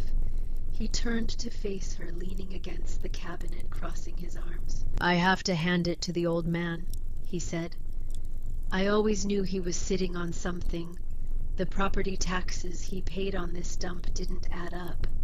Why would a man worth hundreds of millions keep pouring money into a condemned factory in the middle of nowhere? I had analysts run the numbers 3 different ways. The land isn't worth it, the building isn't worth it. The only explanation was that the building contained something the spreadsheets couldn't see." He gestured at the vault, and here it is, hidden behind an engineering puzzle that would have made Howard Hughes jealous. "You tried to buy it out from under me," Elara said. "Hargrove, the $300,000 offer. That was you." "Of course it was me, and it was a generous offer, all things considered. You would have walked away clean. No debt, no liability, no condemned building slowly poisoning the groundwater. I was trying to help you, Elara. I've always been trying to help you. You sent someone to interrogate an 82-year-old man in a veteran's home." Dominic's expression didn't change, but something behind his eyes shifted, a quick, involuntary contraction like a flinch, suppressed before it could reach the surface. "I sent an investigator to conduct due diligence on the property's maintenance history. Standard practice. The man was a former employee. It was a reasonable inquiry. He's in a wheelchair, Dominic. He has dementia. And yet he apparently remembered enough to point you to the boiler. So perhaps his condition isn't as severe as you're suggesting." Dominic straightened, uncrossing his arms. The veneer of casual authority was beginning to thin, and beneath it, Elara could see the thing she had suspected since the will reading. Dominic was not here because he was greedy. He was here because he was desperate. She knew the signs. She had spent her life reading structures under stress buildings with cracked foundations, walls bearing loads. They were never designed to carry rooflines, sagging under the accumulated weight of decades of deferred maintenance.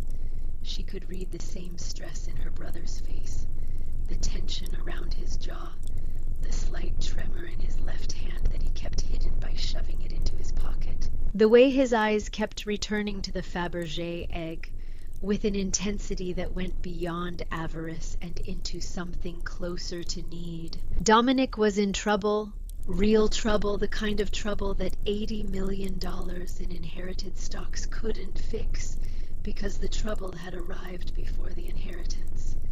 Sheriff Callahan, Dominic said, turning to the man in the khaki uniform. Please inform Ms. Whitfield of the county's position. Callahan stepped forward, unfolding the document in his hand. He didn't look at Elara. He looked at a point approximately 6 inches above her head, the practiced gaze of a man delivering bad news he didn't want to own. Ms. Whitfield. Callahan began, his voice carrying the flat, rehearsed cadence of someone reading from a script he had memorized in the car. Pursuant to Sullivan County Municipal Code Section 14-7 regarding the emergency seizure of properties deemed to pose an imminent threat to public safety and environmental health, I am authorized to inform you that the county has issued an emergency condemnation order for the structure known as the Ironwood Mill. The property has been assessed as structurally unsound and environmentally hazardous. All persons present on the premises are required to vacate immediately. He held out the document. It was stamped with the county seal and bore what appeared to be a judge's signature.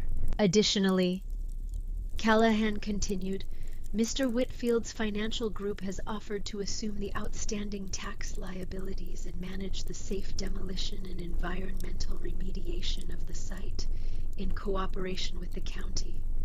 This offer has been accepted by the County Board of Supervisors. Effective immediately, the property and its contents are to be secured by my office pending transfer. He delivered this speech the way a man reads a menu in a foreign language mechanically, without comprehension or conviction. When he finished, he folded the document and looked at Dominic, awaiting his next cue. Dominic spread his hands in a gesture of theatrical helplessness. You see how it is, Elara. The county has made its decision. The building is condemned. You don't have the money to fight it, and even if you did, the legal process would take years. By then, the collection will have been relocated to a secure facility where it can be properly managed. Managed by you, Elara said. Managed by people who understand what they're dealing with. You're a historian, Elara. You study old buildings. You write papers that 12 people read. You don't have the infrastructure, the capital, or the connections to protect a collection like this. I do. He stepped closer, his voice dropped, and for a moment, just a moment, the mask of corporate authority slipped, and Elara saw the face of a 40-year-old man who was drowning. Elara, listen to me. I need this. My fund lost $15 million in the last quarter on a synthetic CDO position that went sideways. The investors are pulling out. The compliance team is circling. If I don't produce something significant, something tangible, by the end of the month, it's over. Not just the fund. Everything. My reputation, my career, my ability to walk into any room on Wall Street without people whispering. He swallowed hard. I'm not asking you to give it to me. I'm asking you to let me manage it. You'll get a percentage. A fair percentage. I'll set up a trust. I'll structure it properly. I'll make sure you're protected.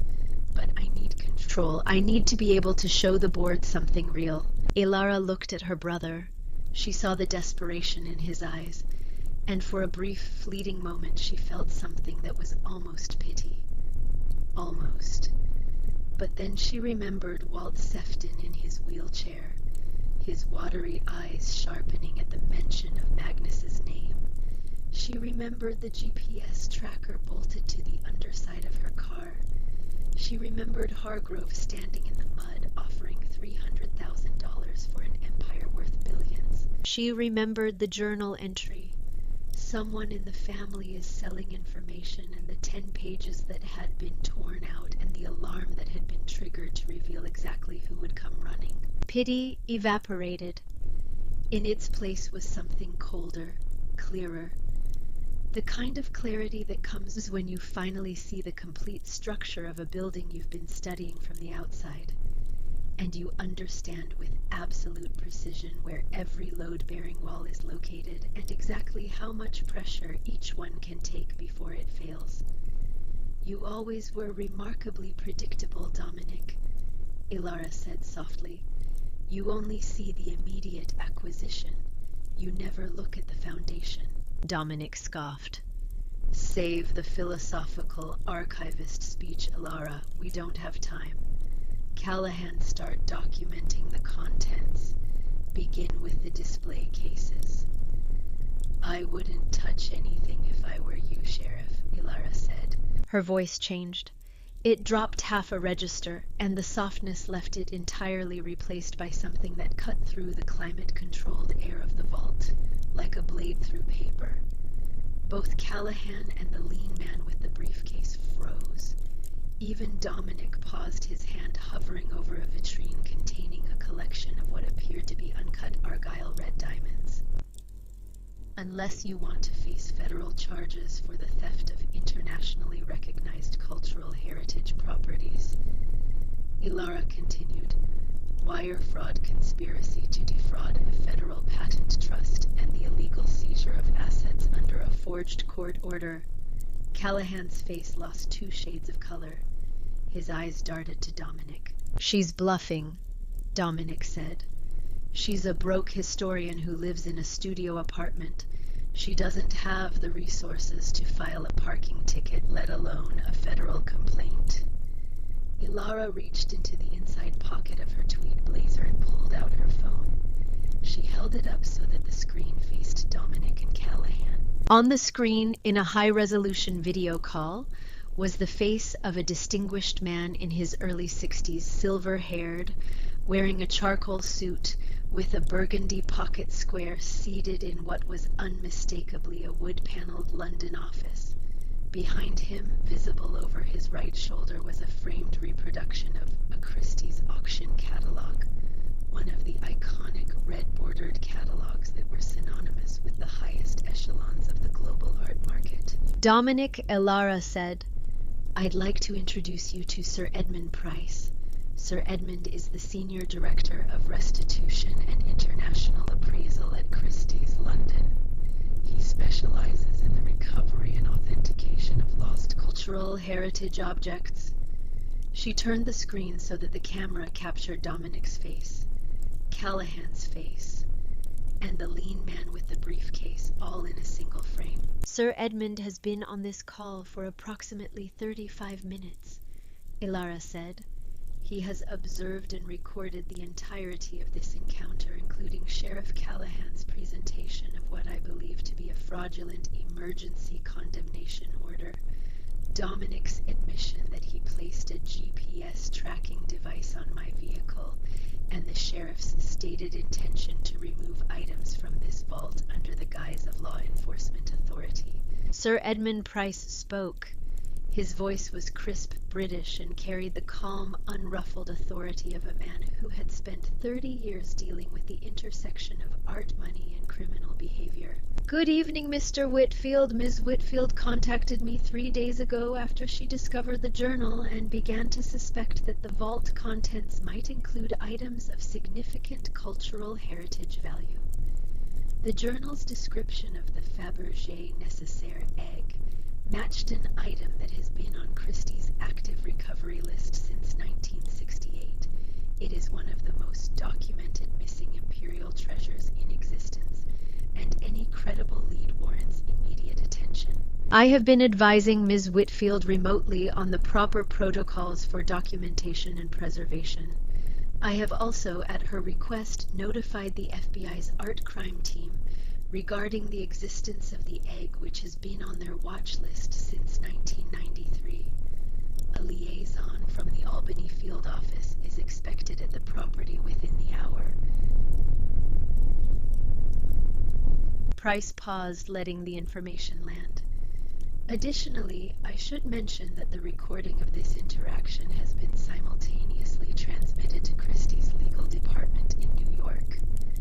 Any attempt to remove damage or otherwise interfere with the contents of this vault will be treated as an international cultural heritage crime and prosecuted accordingly. Sheriff Callahan took a physical step backward.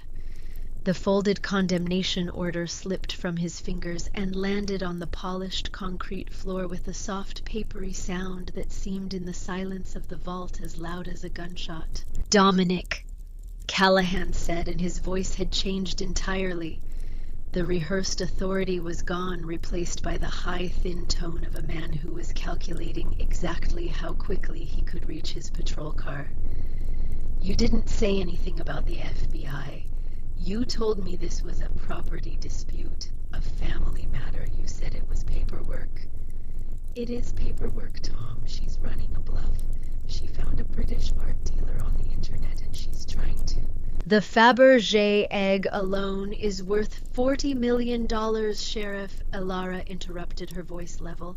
"That makes any unauthorized removal a federal offense under the National Stolen Property Act, regardless of whether the condemnation order is genuine, which, based on the fact that no county judge in Sullivan County has the authority to issue an emergency condemnation without a 48-hour public notice period, I strongly suspect it is not."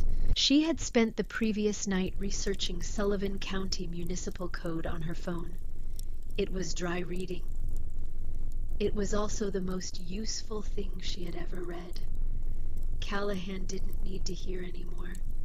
He raised both hands, palms out, in the universal gesture of a man removing himself from a situation. "I'm out. I am completely out of this. I was told this was a standard property action. I was not told about federal involvement, international art agencies, or anything remotely resembling what I am looking at in this room." He pointed a thick finger at Dominic. "You do not call me again. You do not mention my name. This conversation did not happen." He turned and walked, not ran, but walked with the controlled urgency of a man maintaining the last shred of his professional dignity, out of the vault, through the gap where the boiler had stood and across the dark factory floor. His boots echoed on the concrete, growing fainter, and then the iron side door screeched open and banged shut, and he was gone. The silence that followed was enormous. Dominic stood in the center of the vault, surrounded by the accumulated treasure of 6 decades, and for the first time in Elara's memory, he looked small. The broad shoulders were still there, the expensive suit, the platinum watch, but the architecture of his confidence had failed. She could see it in the way he stood, weight-shifting center of gravity, uncertain, like a building whose foundation had cracked and whose walls no longer knew which direction to lean. The lean man with the briefcase had not moved. He had not spoken. He stood near the vault entrance, holding his briefcase in front of him with both hands, and watched the scene with the detached, analytical expression of a man who was being paid by the hour and didn't particularly care which side won. "Your lawyer?" Elara asked, nodding toward him. "Forensic patent attorney," Dominic said. His voice was flat. The performance was over. "I hired him 6 months ago to analyze the Ironwood Trust's intellectual property portfolio. When Magnus started declining, I had his financial records subpoenaed through a Delaware court under a shareholder inquiry pretext." He paused, and something hardened in his expression. The desperation was still there, but it was being compressed, concentrated, forged into something more dangerous. "You think you've won, Elara. You think because you have a British auctioneer on a video call and a sheriff who lost his nerve, you've secured this vault. But you haven't, because I still have something you don't." He nodded to the attorney. The lean man opened his briefcase, extracted a thick manila folder, and handed it to Dominic. "The cryosilicon patent," Dominic said, holding up the folder. "Patent number 8452119. The foundation of the Ironwood Trust's licensing revenue.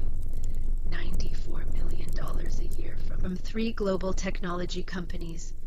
Without this patent, the trust is worth nothing. The Fabergé egg is a nice museum piece. The Tesla drawings are a curiosity, but the patent is the engine.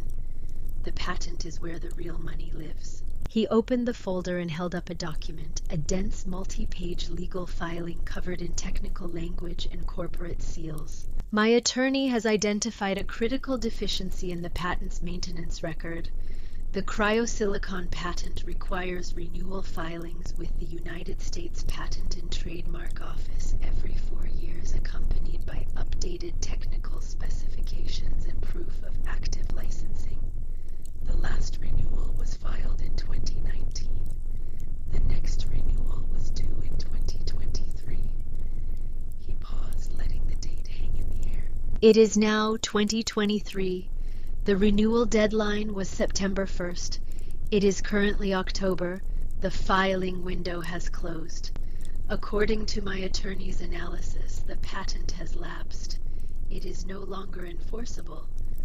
Dominic's voice gained strength as he spoke, the way a man's voice gains strength when he believes he has found solid ground after a long fall. "If I make this information public, and I will, Ilara, make no mistake, the 3 licensees will immediately cease their payments. Vanguard, Apex, and Omnicorp will file challenges within the week. The Ironwood Trust's revenue stream will collapse, and this vault with all its treasures will become exactly what everyone always said. It was a worthless, crumbling building attached to a $250,000 debt that you cannot pay." He closed the folder and held it against his chest.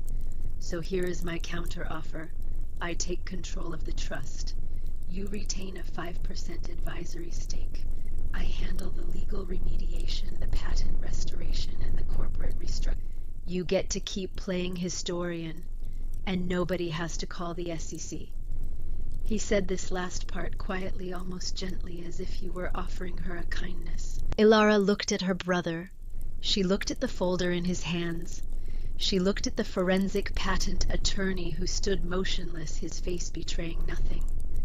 And for the second time since she had walked into the ironwood mill, Ilara felt the ground shift beneath her feet. Because Dominic was right.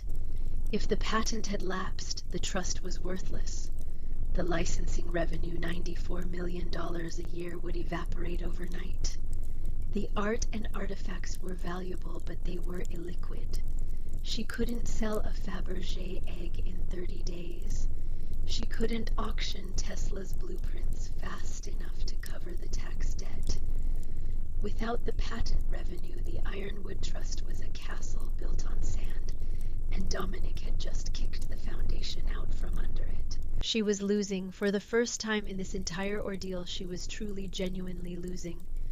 Dominic had not come with just a corrupt sheriff and a fake court order. He had come with the one weapon she had no defense against, a legal analysis that could destroy the trust's financial foundation before she could build a single wall to protect it. Unless... Ilara's hand moved to her pocket. Her fingers closed around the iron key. The last line of defense, you'll know when. She knew when. Ilara walked to the mahogany desk. She picked up the small steel safe. It was heavy, perhaps 30 pounds dense, with whatever it contained, and set it on the desk's surface. She inserted the iron key into the lock. It fit perfectly, sliding into the mechanism with the precise, satisfying click of a component meeting the socket it was designed for. She turned the key. The safe opened. Inside, stacked in neat, organized sections separated by tabbed dividers, was a file approximately 200 pages thick. The documents were printed on heavy legal stock, bound with brass fasteners, and stamped on the cover page with the letterhead of Ashworth, Kessler, and Ramsey, a Washington, D.C.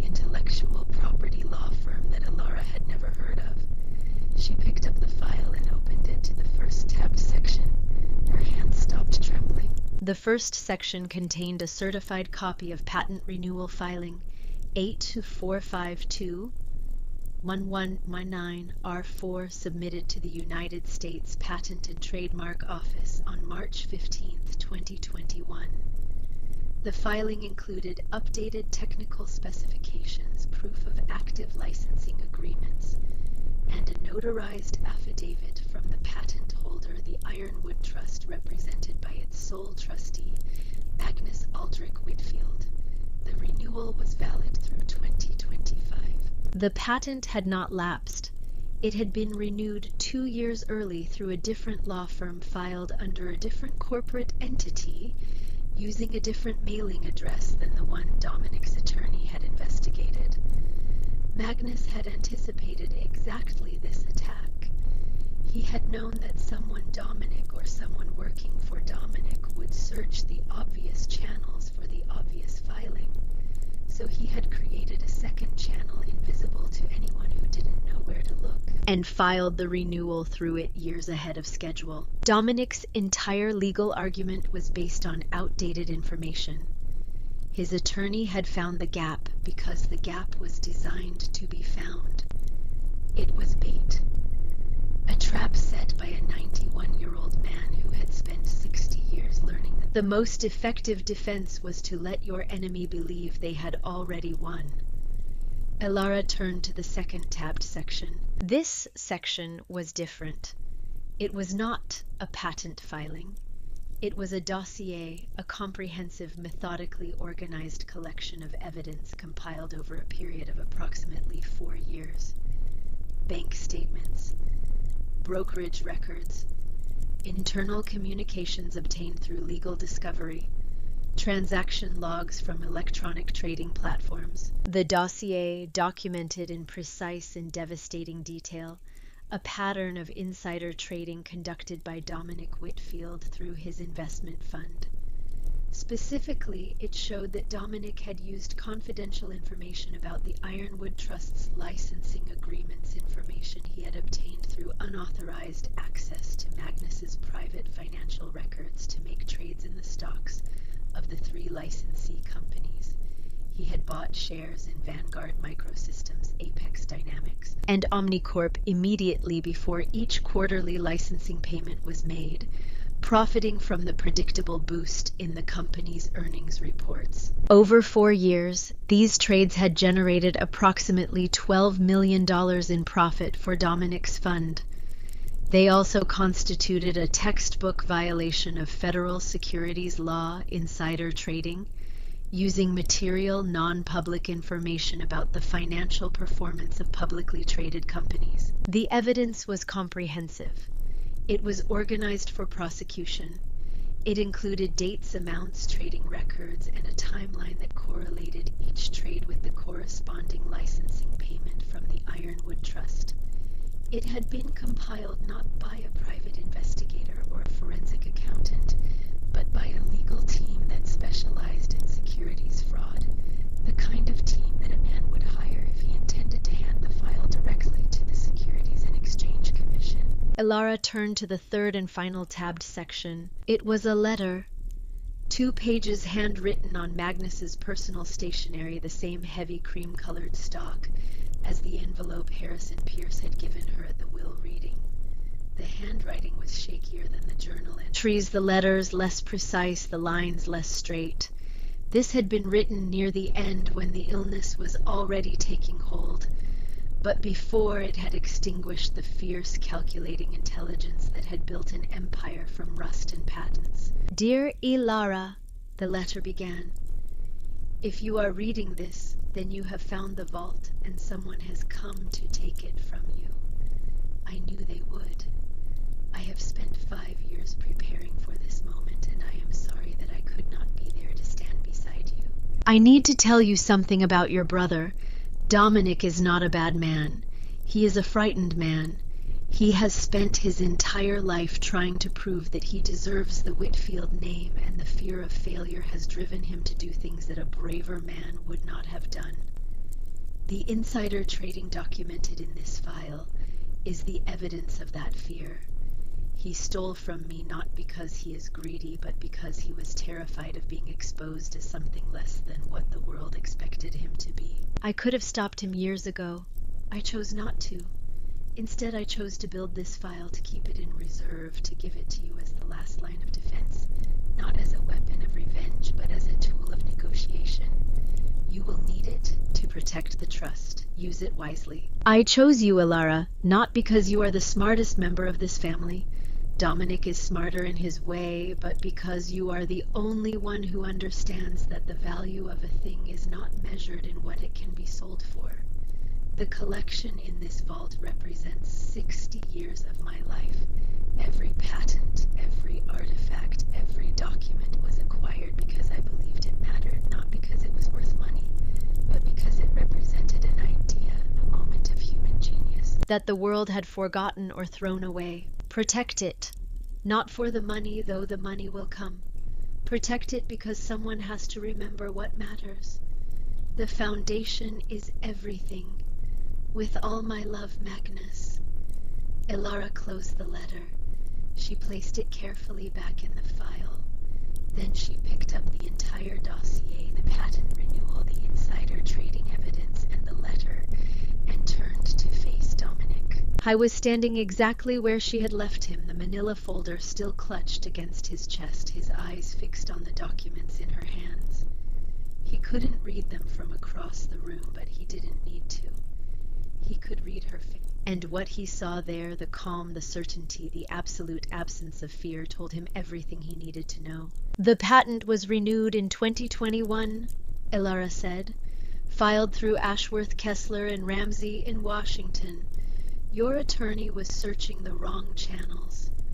Magnus set a decoy filing gap specifically so that anyone who came looking for a weakness would find one and reveal themselves in the process. She held up the second section of the file.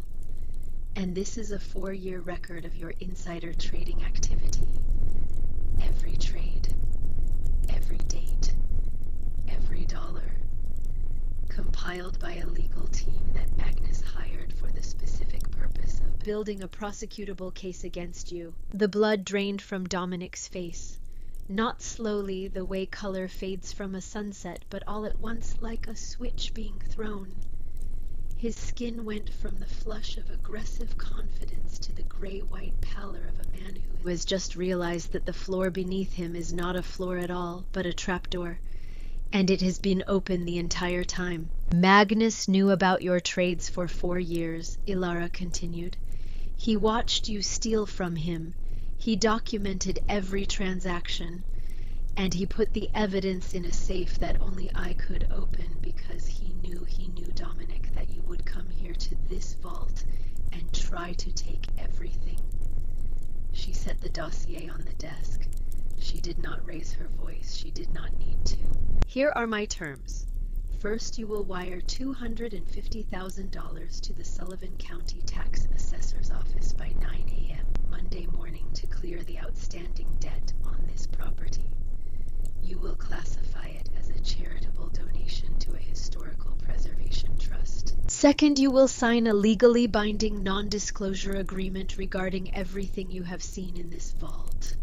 The agreement will be drafted by my attorneys and will include a liquidated damages clause of $50 million for any breach. Third, you will never contact me, attempt to access this property, or interfere with the Ironwood Trust in any capacity ever again. In return, I will not send this file to the Securities and Exchange Commission. Your fund, your career, and your freedom will remain intact for now. She slid the cream-colored stationery across the desk, the same stationery Magnus had used for his letter, heavy and formal, and carrying the weight of 6 decades of careful planning. Beside it, she placed the Mont Blanc fountain pen from the desk drawer. Sign it, Dominic, or I make the call to the SEC right now, and Sir Edmund makes the call to the FBI. And by tomorrow morning, you won't be worrying about your fund's quarterly returns. You'll be worrying about which federal detention facility has the best cafeteria. The forensic patent attorney quietly closed his briefcase. He looked at Dominic, then at the dossier on the desk, then at the video call still running on Ilara's phone. Without a word, he turned and walked out of the vault. His footsteps echoed across the factory floor, measured and unhurried, the footsteps of a man who had decided with professional precision that this particular engagement was no longer billable. Dominic stood alone. He stared at the paper, he stared at the pen, he looked around the vault one last time at the Fabergé egg, glowing on its velvet pedestal, at the Tesla blueprints sealed in their archival sleeves, at the rows of vitrines and the stainless steel shelving and the soft, perfect light that Magnus had designed to illuminate an empire he had spent a lifetime building in secret. Then he looked at Ilara. She stood behind the mahogany desk wearing their grandfather's tweed blazer, her hair pulled back, her face streaked with dust and grease, her hands steady. She looked nothing like a Wall Street executive. She looked nothing like a woman who controlled a portfolio worth hundreds of millions of dollars.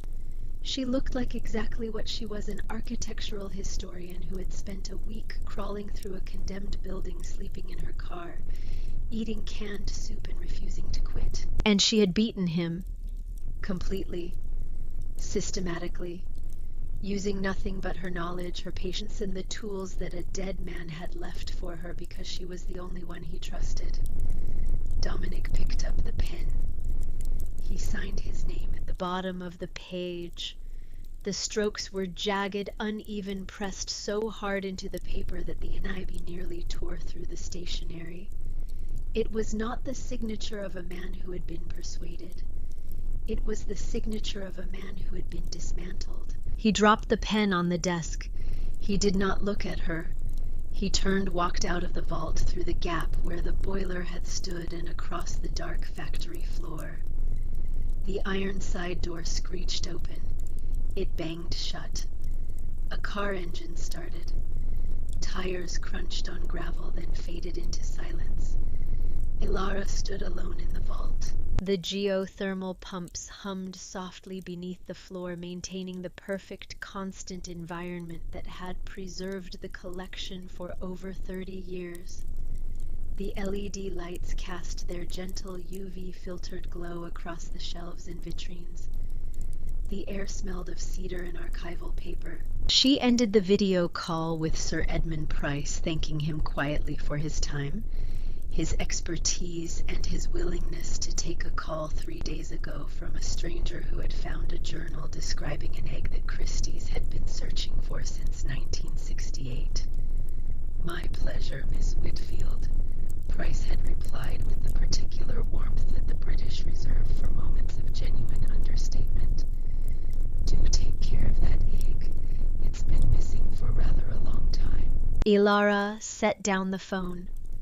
She walked the length of the vault, slowly trailing her fingers along the stainless steel shelving, feeling the cool precision of the metal, the solidity of the construction. She stopped at each vitrine, each display, each drawer of priceless documents. She read the labels Magnus had written in his angular engineer's hand. She studied the catalog numbers, the provenance notes, the acquisition dates that stretched back to the early 1970s. 60 years of work, 60 years of patient secrecy, and the stubborn, unshakable conviction that forgotten things still mattered. She returned to the mahogany desk. She sat down in Magnus's chair. She opened the ledger to the last page of entries and found a blank space at the bottom. She picked up the Mont Blanc pen, and in her own hand, less angular than Magnus's but steady and sure, she wrote a single entry. October 2023, vault opened, collection secured, trust intact, ironwood mill transferred to permanent stewardship. The foundation holds. E.W. She closed the ledger. Then she picked up the Fabergé egg, cradling it carefully in both hands. The jewels caught the soft LED light and scattered it in points of fire. Ruby emerald, sapphire diamond, each stone a tiny sun burning in the quiet of the vault. She thought, the most beautiful thing she had ever held, not because of what it was worth, but because of what it represented. A thing the world had lost, a thing one stubborn old man had found and kept safe, waiting for the one person who would understand why it mattered. She set the egg gently back on its pedestal and walked out of the vault through the displaced boiler's gap, across the factory floor and out onto the loading dock. The rain had stopped. The clouds were breaking apart over the Catskills, and a band of late afternoon sunlight was streaming through, catching the rushing surface of the river and turning it to gold. The massive brick walls of the ironwood mill, dark red and ancient, glowed warm in the light. Steam rose from the wet ground, curling upward like the building itself was exhaling breathing for the first time in decades. Ilara leaned against the brick and closed her eyes. She felt the sun on her face. She felt the solid wall at her back, the same wall that had stood for 131 years through floods and fires and wars and neglect, holding its shape, keeping its secrets, waiting. The foundation holds. 6 months later, the ironwood mill was unrecognizable. The roof had been rebuilt with historically accurate slate tiles sourced from a quarry in Vermont.